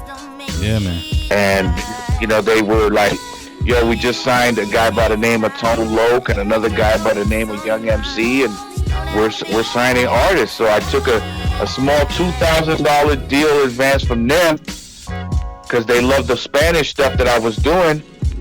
And then we parlayed that to the capital thing because, and then Mentirosa and the bilingual style came in between that time period. I didn't always walk with that style. It came to me later as we were already getting major money from the labels, the major label money. I was jacking them. If you ask me, I was jacking them because I didn't know what I was doing at the time. That's what's Real up. Talk. Real talk. It was Tony G who took most of my songs that were just one big old Bible's worth of lyrics and chop them up and make verses out of them. Yeah. It was Tony G who taught me how to write in bar structure and bar form. I didn't know none of that, and we did that during the creation of the Escape from Havana record, which is now a classic. Go figure. Yeah, man. No, that's dope, man. I gotta say, man, I grew up in Colton, California, man, and you know, it's like I would say about 70%, Hispanic people out there or whatnot, man, and that's I gotta say what was bumping at that time was like 99.1 and all that good stuff, and I swear, man, during that time period, like the 89, 90s, man, your song was on radio play like 10 times a day, man, and you really got that love out there, not only in Colton, but I mean, I'm talking about the state of California. Now, at that time period, we didn't have internet and all those different outlets that's available now. All we basically had was like, I'd say MTV, The Box, and not even like, I would say not even like Source Magazine, because I think they just recently got funded in like 88, 89. So there wasn't really many outlets to check out an artist that you felt or whatever. How did the other states embrace you, man? Did they love you just as much as California did, or how did that work? You know what, my man, I have no idea. All I know is that every time I went somewhere, people loved it. Yeah. I don't know how that happened. I think it was more label than my doing, because like you said, we had the box, and I think the box, Video Jukebox, might have been that sleeper cell. That you could have the box in Denver, you could have the box in New York, LA, and Texas. And I think by people ordering it and being forced to see it, if somebody else ordered it, it caught on in other regions. And so that's what happened. But honestly, we were just trying to figure everything out. And I think the label included. I don't think they knew what they were doing. We fell on success accidentally. Just recently, man, I kind of figured out myself, man. When you force the stuff, it don't happen. It doesn't happen. It doesn't work. It's God's way of saying it ain't supposed to be meant to be this way. And the moment that you kind of just like continue to do it, but not force it and just allow whatever to happen, that's when things happen. And I kind of see that like with the situation with you guys, man, how you guys just allowed it to happen. You know what I mean? And it just blew up. It just blew up like a wildfire. And I got to say, man, like just seeing all the different people that came after you, you know what I mean? You really set that tone and opened that door for a lot of, Latin rappers from, you know what I mean? Like a lighter shade of brown to, Kid Frost to, you know what I mean? Little Rob and so on, man. I mean, I got to say, man, that, if it wasn't for you really opening that up, man, who knows what it would have been, you know what I mean? So, salute to you on that. Yeah. I appreciate that, man. You're right, because those release dates, they don't lie, man. Nowadays, cats are so like timid. If you say the truth now, they get upset by the fact that you said something so meaningful, and so it gets hard sometimes to tell my facts because I have a longer history of loving to be Latino than some do. Yeah. But my thing is like, if anybody's proud to, like in those times they was making records like I'm proud to be black, y'all, and you had the Public Enemy movement and everything, and I just stepped out of my own and just said, I'm happy to be Latino, and I love my culture, and it worked. Yeah. And I think it was after that even people like Frost started rapping in Spanish. Yeah. It was after the fact. But that's the beautiful thing, and the magical powers of that whole style was that it had the power to attract more people to it, and then more people wanted to embrace it, adapt it as their own style. You see, you got to remember too, in hip hop, when you're creating something that's going to be innovative, it has to be simple, because that's not a complicated rhyme pattern or cadence that I did on that record. but neither was the cadence on Rapper's Delight. Right. Yeah. Neither, records from Curtis Blow like These Are the Breaks. That wasn't a complicated cadence. And those are the things that worked when you were introducing something new to an entire listening audience. The most important part of it is to keep it where they understand it. Once you get them on your side, it's then that you can introduce them to the more complicated, the more wicked styles and the things that you're working on. But I think for us, in that inceptional process, I believe it was vital that we came with something that was like that, so that everybody could get on the tip, as we used to say. No, definitely everybody did jump on it, man, and ran with it, man, and as they should, though. You know what I mean? You inspired, like what I see with yourself, but also with many other artists, man. Music inspires music, man. And you know what I mean? There was something that inspired you to get out there to B-boy, you know what I mean? Watching others and whatever and try to compete, you know what I mean? And then you took that energy and that, that competitive spirit to bring it to, rap. And you know what I mean? And you continue to do that. That's why you can be so successful that you are, 27 years later. And then to take it back to the underground. I mean, this new joint that you got, man, this new album, man, if people really knew, you know what I mean? This is some of that real hip hop that you're spitting on this new album that you got, man. And it's man, from the productions to the features. I mean, it's a solid hip hop album. That's something that we really need right now. We don't need that trap music and all that other stuff. We need that real authentic hip hop, and you achieved that with this latest album that you got, man. Yo, thank you, man. Good looking out on that. We worked our butts off on that one. But I think it's vital also to add on to that at that time when we were introducing records like that, you got to remember that underground was the mainstream. It was the Beastie Boys on the radio stations. It was Biz Markie. It was Big Daddy Kane on the radio stations. It was Public Enemy's Fight the Power on radio stations. These were the records that they were playing at the time. It wasn't just MC Hammer. You know what I mean? I feel you. I'm just kind of thinking of like Lisa and stuff like that, but then I hear your song come on, right after that or whatever, you know what I mean? I'm kind of comparing it from like something like that, you know what I mean? There's those certain cuts that they would play, and then you would hear a rap song, which you were saying earlier, rap was still kind of like, a lot of people kind of frowned at it, like, this is just a phase, it's going to go away in a year or two, and then that's how people looked at it. And now look, fast forward to where we are right now, and it's alive, more strong than ever. But with what you took it, you know what I mean? I don't know if people kind of came at you guys a certain way, like, this Latin rap stuff ain't gonna last that long, because they were kind of saying that with hip hop originally. I know they probably came at you guys like that, but that stuff's, man, it's taken over worldwide, period. We are worldwide now. It can't be stopped. Yeah, exactly, man. It's worldwide, and I should have put a patent on the mother. Oh, man. Hey, man.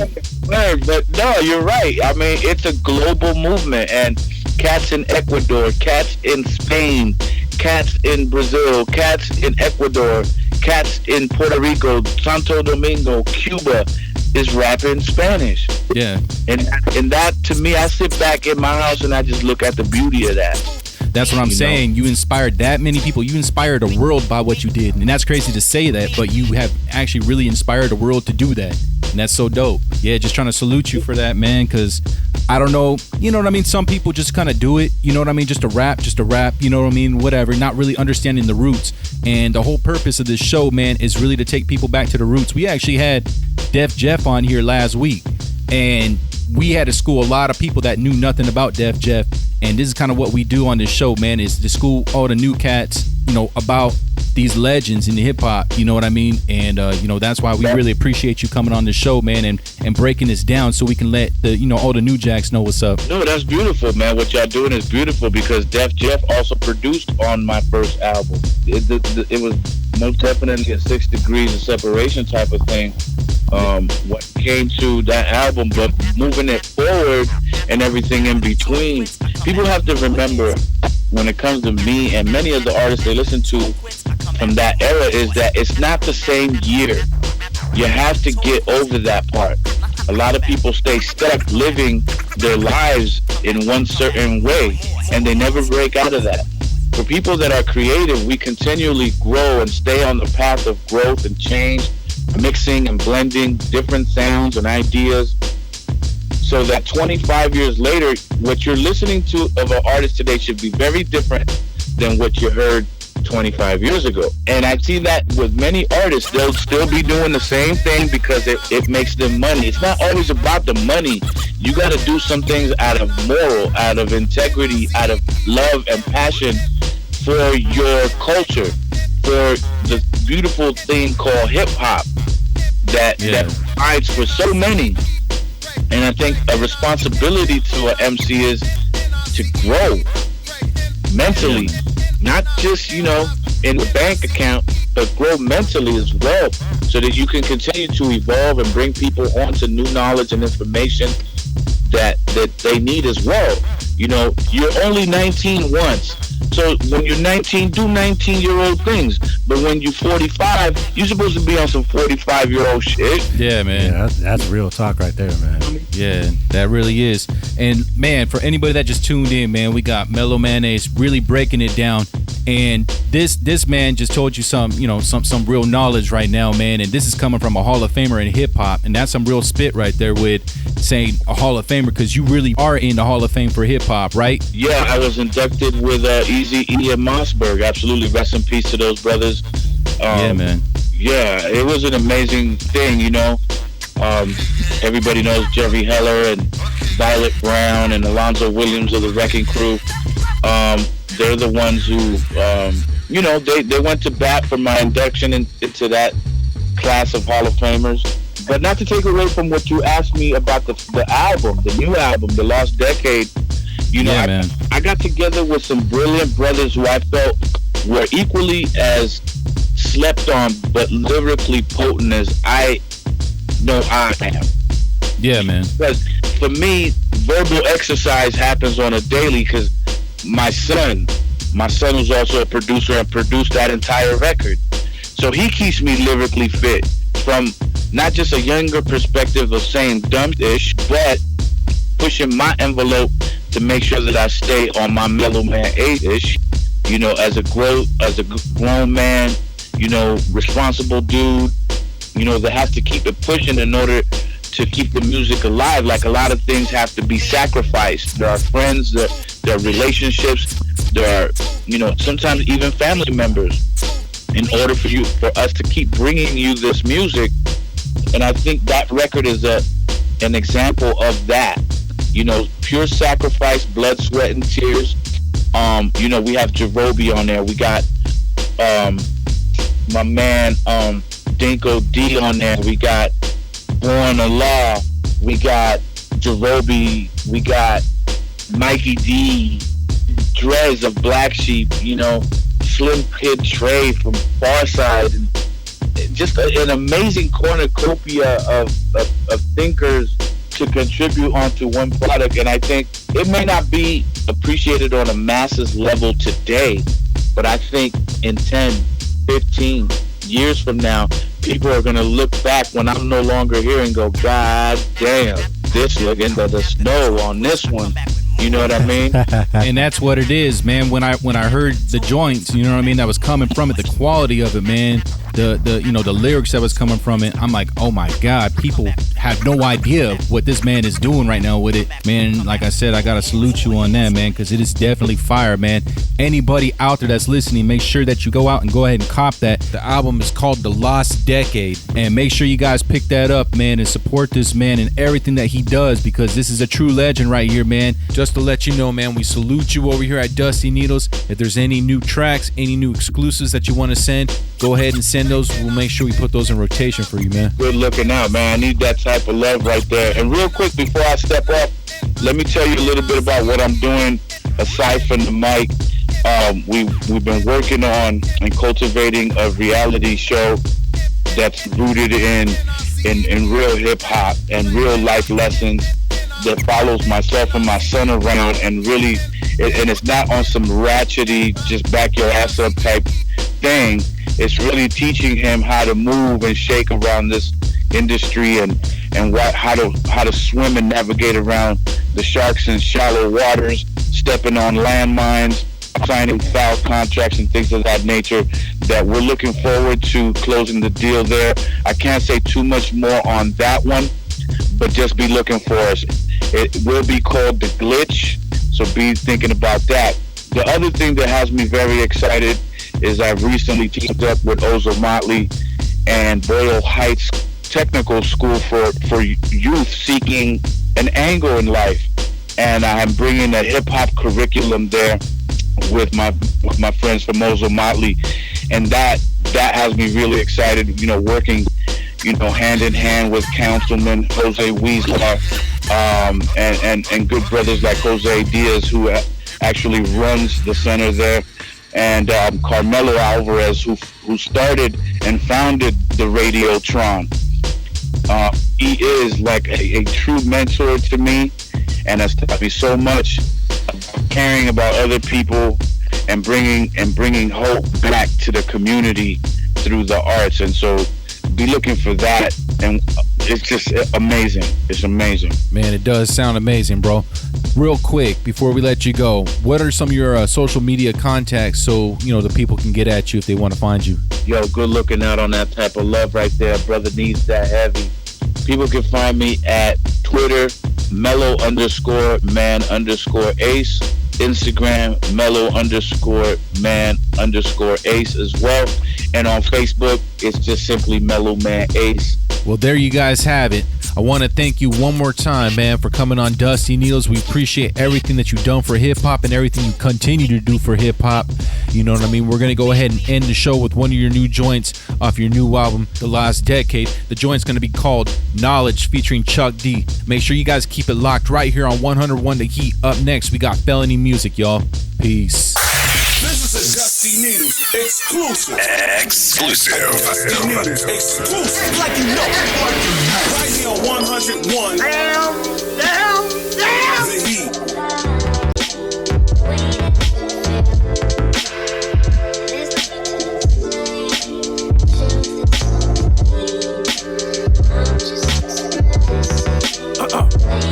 I used to be on Soul Train and BET. Now they wanna see me broke pushing EBT. So I rebel like a slave, still trapped in chains. Cause it's a new slavery of the brains. And I used to have them, but she was just like them.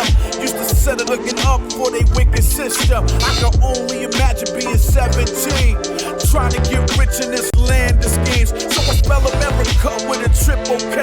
Cause it's the same motherfucker that's police today. They say, hey, watch this you say, or we'll hold you in contempt till next Thursday. They won't see me in these streets paying child support, either dead or in jail, like a big game sport. While these priests get away committing major crimes, I'm just out here laying down these major rhymes for old niggas in the trap with no way out, and for these youth out here trying to figure it out. So I hit these blocks like a gangster do, with a refined POV of what these devils do. The more you try to find self, the more they shoot you down. The more knowledge you kick, they wanna shut you down. So while the world goes crazy with the propaganda, that's when they sneak in with that media slander. Only click over these facts and these facts alone, like the fact that they tapping our telephone. Cause we the enemy too, with the red, white, and blue. And you don't know on the exchange and trading stocks and you and me too.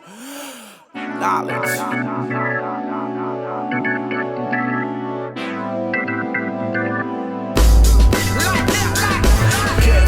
Elevate and motivate the kids. Open the lids so you ain't living no myth. Funky fresh up in the flesh, oh yes. I manifest my style Loch-Ness. Reppin' the SG, the lower SC. And many MC don't want a contest. I rip them all until they all fall. Ring around the dead guy, 911 call. 187 on the undercover MC. Sometime it half step and rhyming. Perpetrator, I eliminate your or chief coroner or put your vital organs in the refrigerator. It's like that, it's gotta be. I learned that from DMC back in 83. From Cali to the White Cliffs of Dover, hell froze over. Mellow man got knowledge.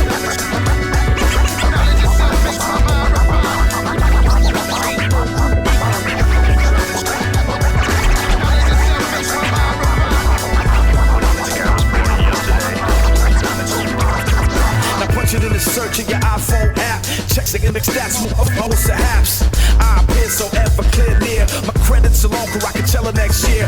B-boy to the core of where the problem is. I ain't an OG stabbing all the problem kids. Yes, my mellow, I'm so presidential. Come through, uplift your residential. It's essential over instrumentals. House all sets, run your baguettes. Take all breaths with no regrets. I'm a vet, true indeed, taking all assets. And punk is a good run for me. While I was shorties in the place, they loving it. From Cali to the White Cliffs of Dover, hell froze over. Cause Mellow Man got knowledge.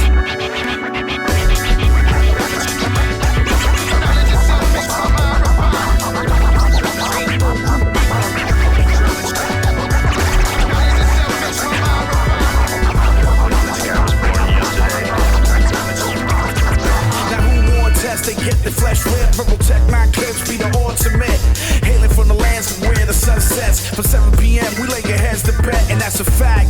I be the right and exact, the vocabulary spiller like your almanac. Where my sevens is at, my culture freedom cats at. My power refinement 5% against that. Stand in my shine, you gon' catch a glare from the scope with my 30-6 in the square. Doing sucker counts like JFK. Catch you at the festival, the fatal Sunday. I don't care if you start to play. February, March, April, or May. Take the things out, that's my payday. Word the funk flex and my man K Slay. Be about it, all about it, or just read about it. Column 9, page 10, research and be about it. 5'7", baby face killer. News at 11, ill Cypress Hiller. Death toll figures like the ski pilots. Unknown to many, but I know what I did. From Cali to the White Cliffs of Dover, hell froze over. Cause Mellow Man got knowledge. Knowledge itself makes my mind refine.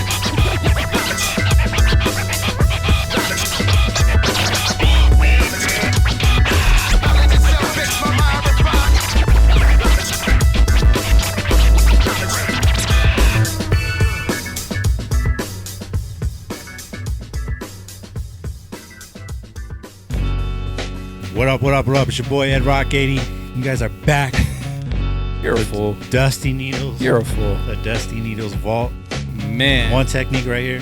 Yeah, man. Nah, my man's a fool, man. He's a fool. Hey. But he be asking those good questions though, man. As you guys can see though. Be asking the people the shit that people want to hear, man. Yeah, man. You know Anyways, man. Stealing from your cousin? Yeah. Yeah. Better believe it. Hey, you know what, Mello? Hey, if you're peeping this out, Mello, man, you know what?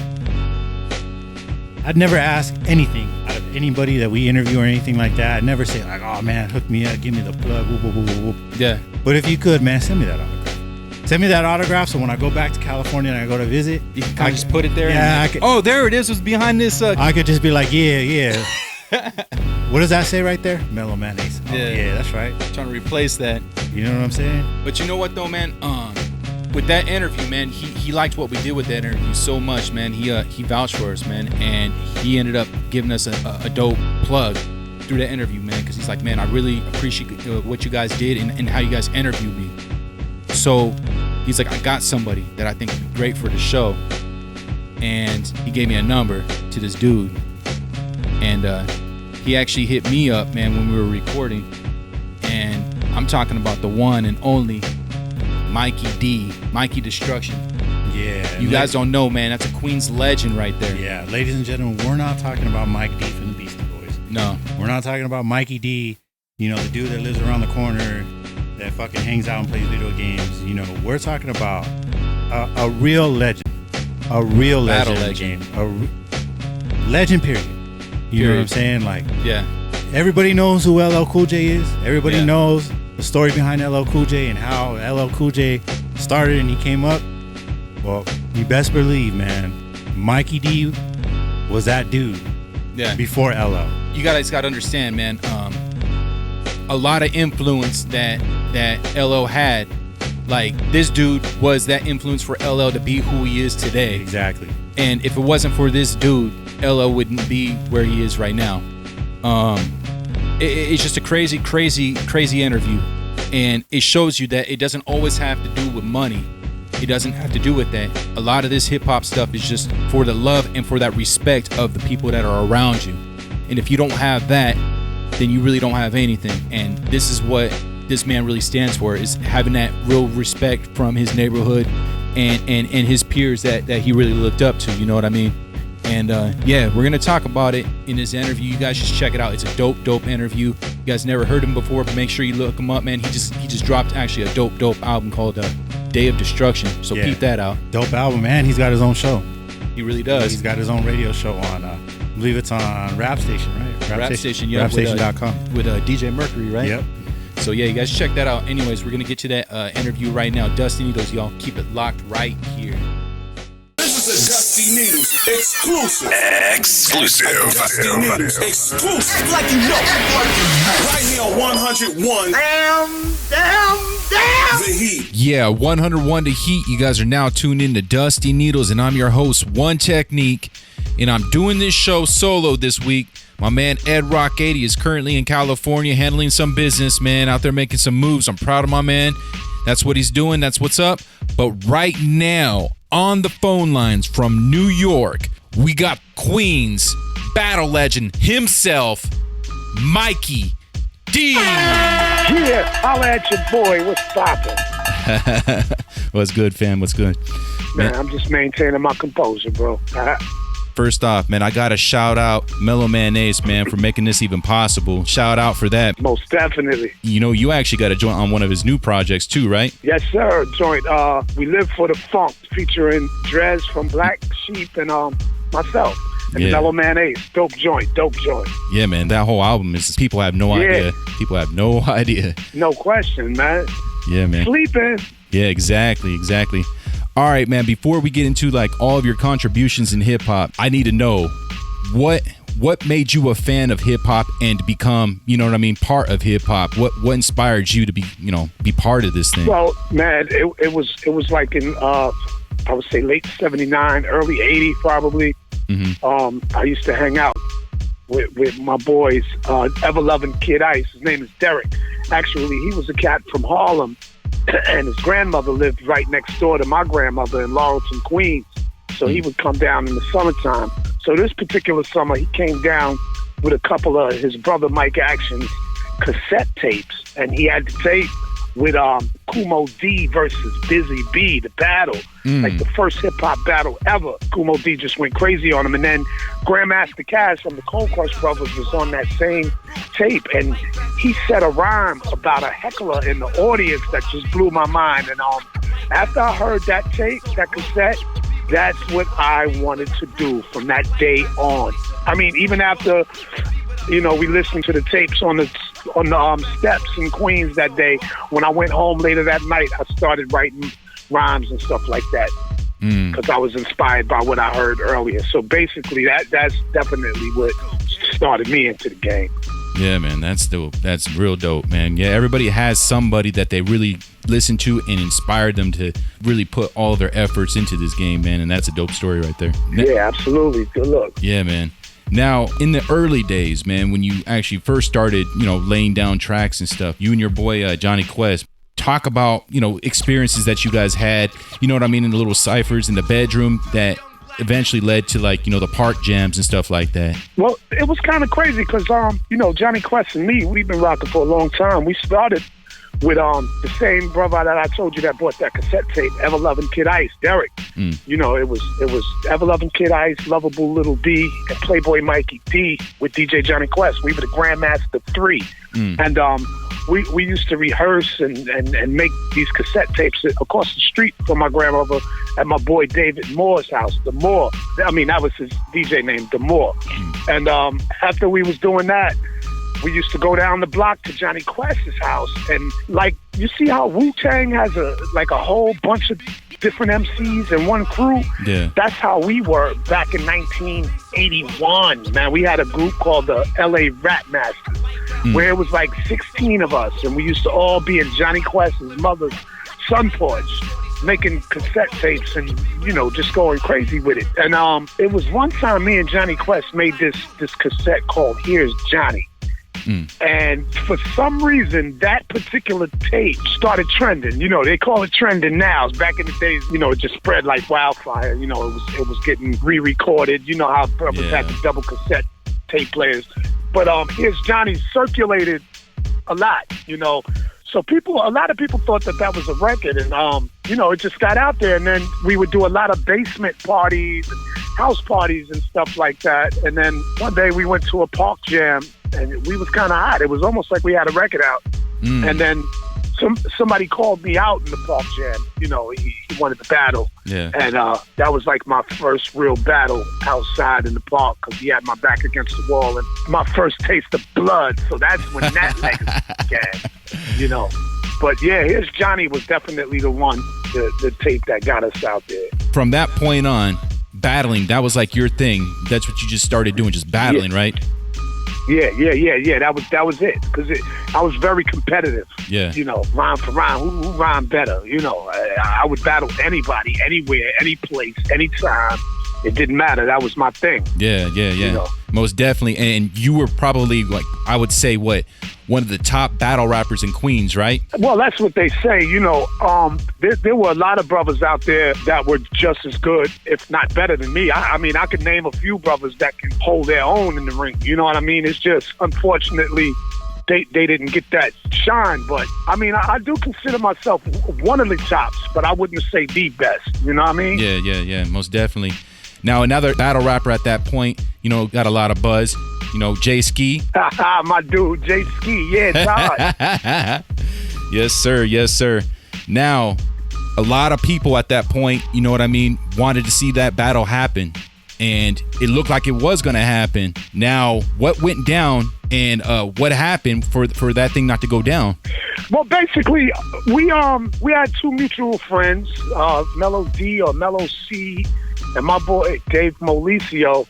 They tried to pit us against each other because, you know, they were both bragging about, you know, who was the better rapper and which school and, you know, and what town and this, that, and the other. But when me and Jay Ski finally met up to do the battle, you know, we compared notes before battling. We went rhyme for rhyme as soon as we met each other. You know what I mean? Mm-hmm. And the similarities in our vocals and our flow and our cadence, it was so similar that we bugged out off of each other, man. We was like F a battle, and we just became friends. Yeah. You know what I'm saying? So instead of battling, we started rocking out together. You know what I'm saying? So that became the friendship between me and Jay Ski, man. Word up. Yes, sir. And from that point on, you guys just started like just vibing out, right? Just, you know, just really getting at these parties and really just going back and forth on the mic, inspiring each other and stuff like that, and really just feeding off that energy, right? That's what it was, man. That's what it's always been about. You know, he would walk all the way from St. Albans to Laurelton, and vice versa. I would walk from Laurelton all the way to St. Albans just to chill with him, and he's chilling with me, and we just vibing, and we sounded so much alike, man. It was crazy to have two of us, you know. So that's what that was about. Man, what year was that? Man, we talking like 80, I don't know, like 83, 84, okay, something like that. All right. This is before records, you know. This is before he even changed his name to Cool J. Yeah, exactly. That's exactly where I was getting to right there. Cool J, he actually changed his name to that. But, you know, Cool J just, you know, it didn't sound right for what you guys were trying to do at that point. Now, the LL part. Let's talk about that. Yeah, what that was all about, you know, the crew that I was running with, man, Sensational 5 and, you know, the Clientele Brothers, and the Clientele Brothers is who I wanted to be like. But, like, my crew, we all had nicknames. It was like, you know, Ever-Loving Kid Ice, Romantic Lover Snow, Lovable Little B, Lover Boy TC, I'm Playboy Mikey D, you know what I mean? Yeah. And then Cool J switched his name from Jay Ski to Cool J, but he was like, yo, I need something in front of my name like y'all got, you know. So me and L, we was walking down Merrick or something like that, Merrick Boulevard, and, you know, we was vibing and we was trying to think of a nickname, and I'm like, yo, this brother always talking about, you know, ladies, he gonna make the ladies love him. He want the ladies to love him. I was like, won't you be something like the ladies love Cool J or something, you know? And it was just a suggestion that he let that roll off of his tongue for a little while, and he sat with it, and it worked. You know what I mean? And then when he went to make records, like he said, him and Rick Rubin, you know, they wanted to shorten it, but he also wanted to keep it. So that's how it became LL Cool J. But it definitely came from a conversation him and I had walking down Merrick Boulevard. A lot of people said I named him I wouldn't take that credit. I just say it was a suggestion. That stuck. You had that much respect, because that's the thing. Like, he even said it in videos, man. Like, he wouldn't be in the position where he's in right now if it wasn't for you, because you really inspired him to be who he is. So with you making that suggestion, that's what, you know what I mean? He looked up to you, you know what I mean? So he's like, right. Man, that's dope. I'm going to run with that. So I never looked at it like that. That's what it is. From that point on, you know what I mean? He kind of did what he did, man. He ended up dropping that I Need a Beat. You know what I mean? Right. Def Jam liked it. And, from there, it was what it was. But you guys rocked. You know what I mean? You guys were real tight. Right. Now, did he ever come back and like, yo, man, I'm on Def Jam. Let me see if I can do something? Or how did that go about? Basically, before he came out with the record, he came to me with the offer of us rocking together on Def Jam and possibly being the next Run DMC and the new version of Run DMC. We could do this, but I didn't believe him. I never heard of Def Jam. Yeah. You know what I mean? I was doing my own thing, and I wasn't focused like he was. You know what I mean? LL Cool J, let me tell you about this brother. He had big dreams and aspirations. This dude wanted it bad. Yeah. You know what I mean? And he wanted more than I wanted. What I wanted to be respected in my hood. I wanted the street cats to know that I was dope lyrically. Mm-hmm. It wasn't about making records or becoming a superstar with millions of dollars. It was about street credibility for me. You know what I mean? I was doing what I love because I was nice at it, and that's that. But LL, he wanted to become a star. Mm-hmm. He wanted to be a celebrity. Where he is today is where he wanted to be. Mm-hmm. You know what I'm saying? A lot of people don't understand that. They think, because he's there and I'm here, he disrespected me and ran and never came back for me. That's not the truth. Mm-hmm. Because we're both where we wanted to be. I'm exactly where I wanted to be, where I want to be, and he's where he wanted to be. But like I said, he definitely offered me the position when he first got the contract. I declined. Yeah. You know what I mean? That was me. But you know what? I tell everybody. Yeah, sorry, go ahead. Oh, no, what I was going to say, out of that respect, though, that he had for you, there's a lot of cats that get an offer like that, and they don't look back. You know what I mean? They just like, oh, I'm on now. Peace. You know what I mean? There's a lot of cats in the game today that would do that, and he came back. You know what I mean? Let me tell you, L came back twice. People don't know that either. He didn't come back only once. The first time was when he first got the contract. Mm-hmm. He told me about it, and he said what we could do, and I declined. You know what I'm saying? The second time was years later when he was established and he was doing things. And he started a label with Marley Marl. And I was like one of the first rappers that he came to with the contract. You know what I mean? Yeah. But, things didn't go through because I was back and forth in Florida and I still wasn't focused. My head wasn't right. You know what I mean? When I was younger, my head wasn't in the right place as far as business. You know what I mean? I was more focused on the next 40 ounce. And I take responsibility for all of that. Yeah. You know what I mean? So, had I been able to knock the 40s out at an earlier age, who knows? Maybe we would have been that Run DMC. But unfortunately, I wanted a 40 ounce more than I wanted $1 million, man.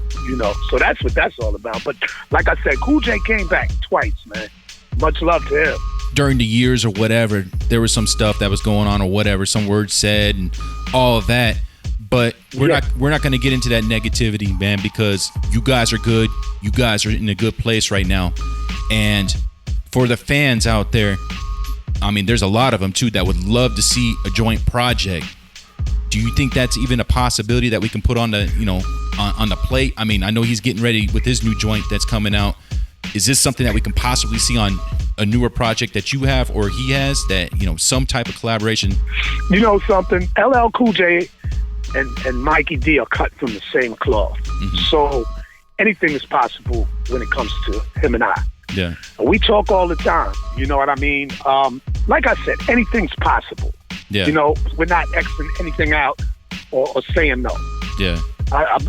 We both believe anything is possible, and we talk. It's a good thing. And as far as we can touch on the little words that were said in the past, because I can take responsibility for that as well. Because, as I said, I was drinking 40s and stuff like that. So as far as him, moving forward and doing the things that he was supposed to do and making it to a higher level in hip hop, I was still on the street, and I had these same people that I was trying to impress, to let them know I was dope, were the same exact people that was rubbing LL's success in my face and making me feel bitter. I was in a bitter place at the time. So, of course, I would take jabs at L for no freaking reason. I was just to shut these people up. Yeah. You know what I mean? It was like I was directing my anger at the wrong person. So that's I just wanted to clear that up a little bit. Yeah, no, I think you're good. I mean, as far as that goes, I mean, there's always going to be somebody out there saying something and trying to stir something up because they can't do what you do or what that next person does. And, that's their way of kind of being jealous about the situation or whatever else. And, and they know they have some type of influence or whatnot where, their opinion matters. But you know what, man? For you to kind of, realize that and to be a man after all these years and be like, yo, my bad, I apologize on that, you know what I mean? And for you to, take full responsibility of all of that. I would love to see a record with you too, man. And I think that would be great for hip hop. That would be great. Yeah, I believe so. Yeah. For real. I really think so. But like I said, anything's possible, man. Don't count us out. Yeah, man. Yeah. Moving on, you had a deal with Sleeping Bag Records, and you know what I mean? Mm-hmm. You went into that, and now you were cutting records, you were cutting, but they didn't really know that you were this battle rapper, or did they? Well, actually, Sleeping Bag signed me because of my battling ability. Mantronics is the one that introduced us to Sleeping Bag, because Mantronics was attracted to my battle abilities. Okay. So he went to Sleeping Bag bragging about me, and Virgil Sims was the A&R, and they was like, yo, this guy is a beast. And actually, when they signed me in 1988, before we even made the records, first thing they did was enter me in the New Music Seminar. Yeah. You know what I'm saying? Because they knew I was a battle rapper. I didn't even have a record out yet. I signed that contract, and they immediately entered me into the seminar. And guess what? I won the seminar. So, you know what I mean? They were like, wow, this dude is serious about it, Yeah, man. And talking about the seminar, man, you went in there. Before we get into what happened after you won, how do you go about preparing for something like that? I mean, did you prepare for something like that, or was it just like... I didn't even... And what's funny? It's almost like I envisioned the future. And because the year before the seminar, mind you, the seminar was in 1988. 1987, I had a record out called I Get Rough. Okay. And I Get Rough, I took a jab at LL because I said, forget the cookies, eat Mikey D cereal. But in that same record, in the last verse, I said, I don't even have to practice for the seminar. And then the following year, I won. And guess what? I didn't rehearse for the seminar. You don't rehearse for a battle, not from the era that I come from. Yeah. You know what I'm saying? I'm cut from the Grandmaster Kaz's and the Kumo D's. I'm the offspring of them brothers. And we were spontaneous with ours. You know what I mean? So that, like, when I battled people, I didn't have Google or the internet to do a background check on you. Yeah. When I came to your hood to battle you, or whoever you was, I was battling you off of instinct, my own instinct. You feel me? So that's the same attitude that I walked into that seminar with. Like, this is a street battle. I just got off the train, and I'm busting somebody's behind. Yeah. That's it. And that's it. No, that's dope, man. So by being signed to like one of the biggest independent label at that time, I had a lot to prove. You know what I mean? So my ego and my adrenaline was at 1,000. So that's what that was about. It was no rehearsal. It was just, premeditated murder. And that, as it should be, man, as it should be. Now, when you won this battle, Melly Mel came out on stage because he was the 1987 champion. Yeah. And he wanted to battle you. He threw his belt down. Yeah. What's going through your mind at this point? Well, I just went through a whole bunch of MCs to get to 2 days of battling. Yeah. To get to the number one spot. And I finally got this number one spot. And, I hear the announcer say this year's champion is going to do, he's going to rap with last year's champion. They're going to do it together to show people how it's done. We wasn't supposed to battle.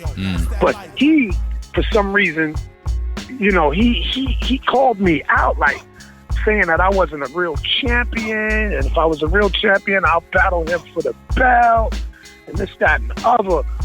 So now, mind you, there were two things going through my mind. First of all, I had to defend the new school, because I'm the new school guy and against the old school guy. That's when all of that stuff started. You know what I mean? Old school and new school, and these new guys don't have no respect, and blah, blah, blah. So I had to protect that. And also, that's when you had the South Bronx versus Queens going on. Queens and the Bronx was going at it. I'm from Queens. You know what I mean? Mel's from the Bronx. So I had two things against me. You know what I mean? So at first I didn't want to battle him because I was like, I just won this belt, man. This is a setup. This can't be real. Like, I look up to this dude. Yeah, man. But, at the same time, he's talking mad trash, and he slammed his belt down in front of me. So now the crowd is like, go, Mikey, yo, F that, blah, blah, blah. So I looked at them. I looked at the crowd. I looked at his belt. I looked at him again. And then I slammed my belt on top of his. And then it was time to go to war. Now, mind you, Melly Mel, he's nice lyrically. Yeah. But I was strategic with mine. See, I know how to captivate a crowd.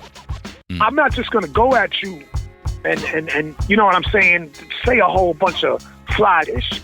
I'm gonna let the crowd get involved. I'm gonna do something real witty.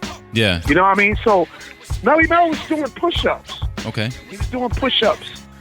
And what I did was I disrespected him off of the momentum of his push-ups. You know what I mean? So his push-ups was the beat.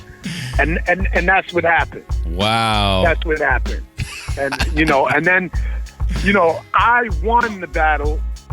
And what happened was Grandmaster Caz picked both of the belts up and was handing them to Melly Mel. But, Melly Mel was walking off, because the reason that happened is because they expected Melly Mel to win. Yeah. You know what I mean? Because he was Melly Mel and I was this new guy. Yeah. They didn't expect what came from me.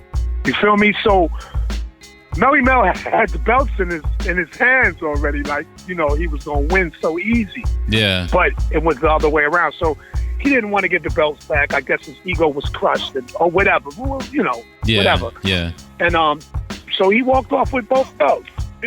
Cool. Tom Silverman wound up making me a brand new belt 2 weeks later anyway, so I still won. Yeah, man. No, that's dope, man. But it's all good, man. It's all love now. Yeah, I bet. I mean, but man, you wouldn't expect something like that, you know what I mean, at all, but especially to somebody that you looked up to, you know what I mean? And I mean, but that's what really put you down as one of the top battle rappers, period, you know what I mean?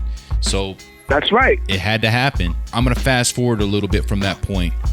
And, all right. And I'm going to get into how you got linked up with a main source and, falling into the role where Large Professor was when he decided to go and part ways. Let's talk about that, like how that, the transition from there, from you becoming part of this group and just taking on what they had going on and the momentum that they already had built. What happened? How did that come about? While we was with Sleeping Bag, Paul C, he got murdered, man, our producer. And, that kind of messed us up, man. And plus rap was, turning gangster, and that just wasn't what I was into, so I kind of fell back for a little bit. And I actually went down to Miami and chilled out for a few years or whatever, just to get away from it all and all of that stuff. And then when I came back to New York, I used to hang with my boy Mike Beasley. And he was cousins with Charles Higgins, which was Melba Moore's husband at the time. And they had this studio, an office down in Manhattan called Hush Productions. Okay. And so we used to go down there and hang out, man. And I used to just somebody would bang on the piano, and I would just freestyle the whole time. Positive K used to be down there as well. Shout out. But one of the times when I was down there freestyling, my man Jeff Redd, the singer, the R&B singer, Jeff Redd, he was there, and he was like, "Yo, you dope." And he was like, "Man," he said, "I know a group that needs a lead rapper, and they're already an established group." He said, I'm gonna give you their number and address. Just, show up and tell them I sent you or whatever." And so I went to the address, called, let them know I'm here, boom, boom. And when they answered the door, it was K-Cut. And I knew who K-Cut was from the Dreads. I was like, "Oh, this is the dudes from Main Source."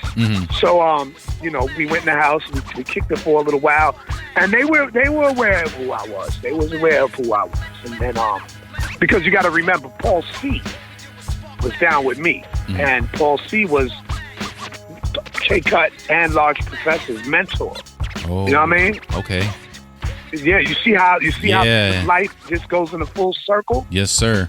So, I got down with Main Source, and that was that. I mean, I busted a little grind, and K-Cut was like, "Yeah, we putting down with us." And I'd say within 3 weeks later, I was out in Canada working on the Main Source album. But unfortunately, like, the vibe in Canada was so laid back and positive that I couldn't really get my growl on. Like, it wasn't hood enough for me for some reason. I just had to be in my element to create that Mikey D sound. I didn't want to sound like Large Professor. I didn't want to sound like I didn't want to do it looking at the front door.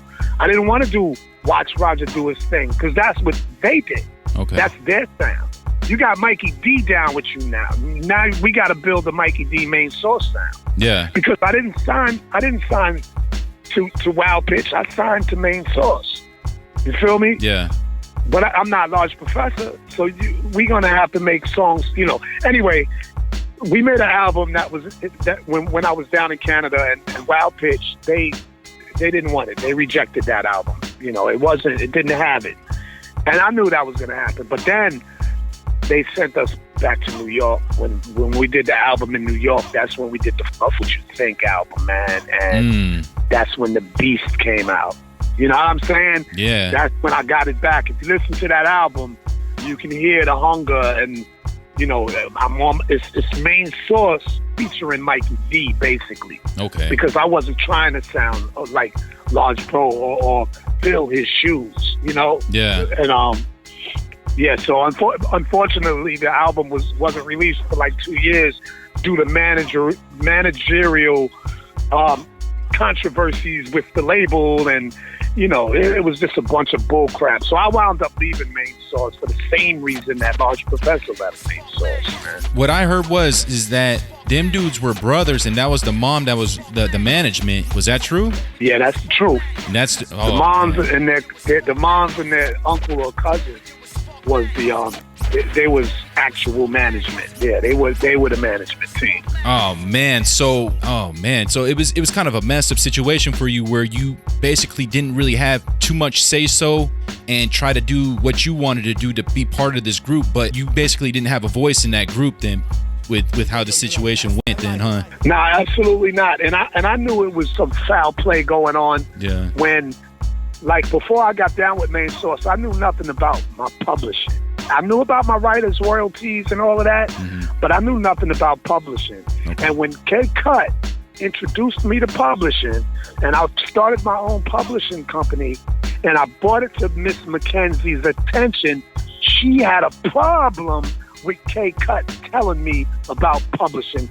That's when I knew there was shady business going on. And then I found out through Large Professor the reason he left. So, yeah. Yeah, man. Yeah. After dealing with all of that, you got a new project coming out, Day of Destruction. How does this project even start after going through something like that? The main producer, his name is Legalize. Legalize is one of the top hip-hop artists from Russia. He's in Russia, and he's huge in Russia. He's like a damn American Kid Rock, but he's that in Russia. You feel me? And he started producing tracks. Now, thank God for social media, because he reached out to me, man. He told me that my record, Coming in the House, that I made in 1988 on Sleeping Bag Records, was the record that inspired him to do what he does. Mm-hmm. He started sending me beats because he caught me at a bad time. Like, I was going through some things. Like, I didn't want to do it no more. Yeah. Because, I was just fed up. Like, this is it, man. I'm not coming out with no more records. I'm just going to live my life and be comfortable. Yeah. You feel me? So, but I'm hip-hop. Hip-hop could never leave me. Yeah. I'll leave it, but it won't leave me. So,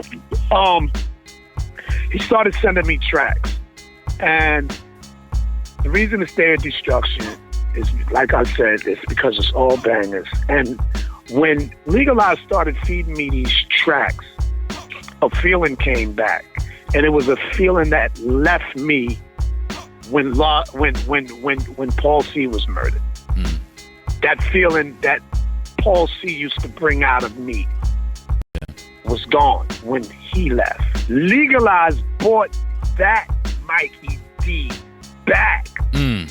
So okay, it's so hard to explain. It's because, like, you can listen to all of my music, like anything that I did after Paul C, anything, including the Main Source album up until right now. When Day of Destruction drops, you're gonna hear that Mikey D from back then, but today. Not saying that I'm stuck in a time capsule and I still sound like a 17-year-old hungry guy. I'm a 48-year-old hungry guy that has evolved into this volcano. Yeah. And it's my day. The day that album drops is my day, because like they say, finally my day has come. And that's why it's called Day of Destruction. And it's spelled like I spell it, not with the E. It's spelled D''struction. Yeah, man. Now, with this album, when can we expect something? The end of May, beginning of June. Day of Destruction to be ready. Real quick, how can the people find you on social media? Mikey Destruction on everything. Twitter, Instagram, Facebook, Mikey Destruction. The Destruction, remember, is without the E. So just spell it Destruction. Destruction. Mikey Destruction. One word. Right now, I just want to thank you once again, man, for taking the time out of your busy schedule to go ahead and call in over here at Dusty Needlez, man. We appreciate you. We're going to definitely keep those new bangers that you just sent in rotation with our normal sets. And yeah, man, we're going to support you, man. You are a true legend, man. And you really contributed a lot to hip-hop, man. And I want to salute you on that. And appreciate you taking your time. Good looks, man. Can I shout a few people out before they kill me? Oh, man, you got it, man. Go ahead. King Hans and Chicken Wing, Duma Henry, Ed Wins, Mark the 40 Killer, my big brother Eddie OJ, Clientele Brothers, Capo, Adrian 18, Carol, Melvin Walker. Oh, there's a million of y'all, man. Somebody's gonna kill me, but yo, I love whoever loved me, man. And thanks to you for having me, DJ Technique. Real talk. Oh, man, anytime, man. You're welcome back here anytime you want, man. And right now, we're gonna go ahead and close out the show with your new track. It's called All Alone off the new album, Day of Destruction. Make sure you guys look for that. It's 101 to Heat. Dusty Needlez. Up next, we got Felony Music. Y'all keep it locked right here. What up, what up, what up? It's your boy Ed Rock 80s, Dusty Needlez TV, man, One Technique, and man, I'm not even going to say anything. There's nothing else to be said, man. That was the Mikey Destruction takeover right there. And do yourselves a favor. Go to the Mixcloud. Look them up. Look them up. Listen, read the story behind Mikey D. Yeah. Listen to the music. Then go listen to the interview, the full interview. On the Mixcloud. Yeah, go to our Mixcloud. Dusty Needlez with the Z. Yeah. Man, anyways, getting to it this Friday, man. New platform? Back. Yeah, we're back. We're back. On the heat. That's just like a little preview of what we've done in the past. This is everything we've done last year. Now, this Friday, we got a very, very exclusive interview with the boss himself. Yeah, man. And break it down. You know what I'm saying? Call it what you want. Believe the speculation. The water cooler talk, if you must. But when you listen to the interview, first of all, yeah, that should tell you right there. Yeah. we're having Rampage, you know, the ex-Presidente, the ex-El Jefe, all that shit at 100. No, hold on. You got to say the dictator, too. The dictator. Yeah. The communist. You know what I'm saying? Master, Rampage, whatever you want to call him. Whatever Ed Rock 80s ever called him. That just tells you right there that on this new platform, we got Ramp. Yep. That tells you that there's no bad blood, no shit like that. Like, he didn't get fired. He didn't get fired. I didn't get fired. Yep. You know what I'm saying? I'm never gonna get fired. Nope. If you don't hear me on the radio, it's one, either I got deported, I got locked up, I won the fucking lottery, or I quit. And I'll probably never quit. I doubt I'm gonna fucking win the lottery. Deported and arrested, maybe. Possibly. Yeah, it's a possibility. 60-40. With Trump in, 2017 now. You got Trump in office. 60-40, you know what I'm saying? Like, he might be over on the other side of that wall. So what I'm saying is South America, if I don't see you, if Dusty Needlez shows up to Chile and Technique is only by himself, you know I couldn't get across that border, man. And that's what it they is, sent man. me back. Anyways, this Friday, make sure you guys check it out. It's going to be radio1theheat.com.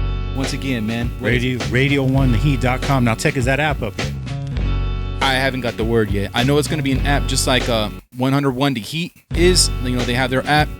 I think they got the app running over there in South America right now. Like, you can go to their iTunes or whatever for that region, and you can download the app. But for US, I don't know if that app is up just yet. I know it's supposed to be all together with 101 The Heat and a couple other dope stations, and there's gonna be like all of them, kind of like I'm not gonna give that plug, but it's kind of like another app that's out there that has multiple stations and multiple things that you can listen to through one touch. Through one touch, exactly. So right now you guys have to check us out on www.radio1theheat.com. And the hours that we're on, man. Go ahead and let them know. Shit, I don't know, man. What is it? Check it out, man. 9 o'clock Eastern, 6 Pacific, right? Yep, 9 o'clock Eastern, 6 Pacific. For what? Phoenix. For Phoenix and Mountain, I think that makes you like 7 o'clock. 7 o'clock, yep, on Fridays. But check it out. We're gonna run this all week, man. We got this going on all week with all these classic episodes. But make sure you guys check out that Mixcloud too, man, because we got a lot more content, a lot more interviews and stuff too, man. But we're just trying to pump people up, man, because this is definitely a movement. Dusty Needlez ain't going anywhere, and I really feel that we're bringing that quality of show that is very much needed, man, in the hip hop.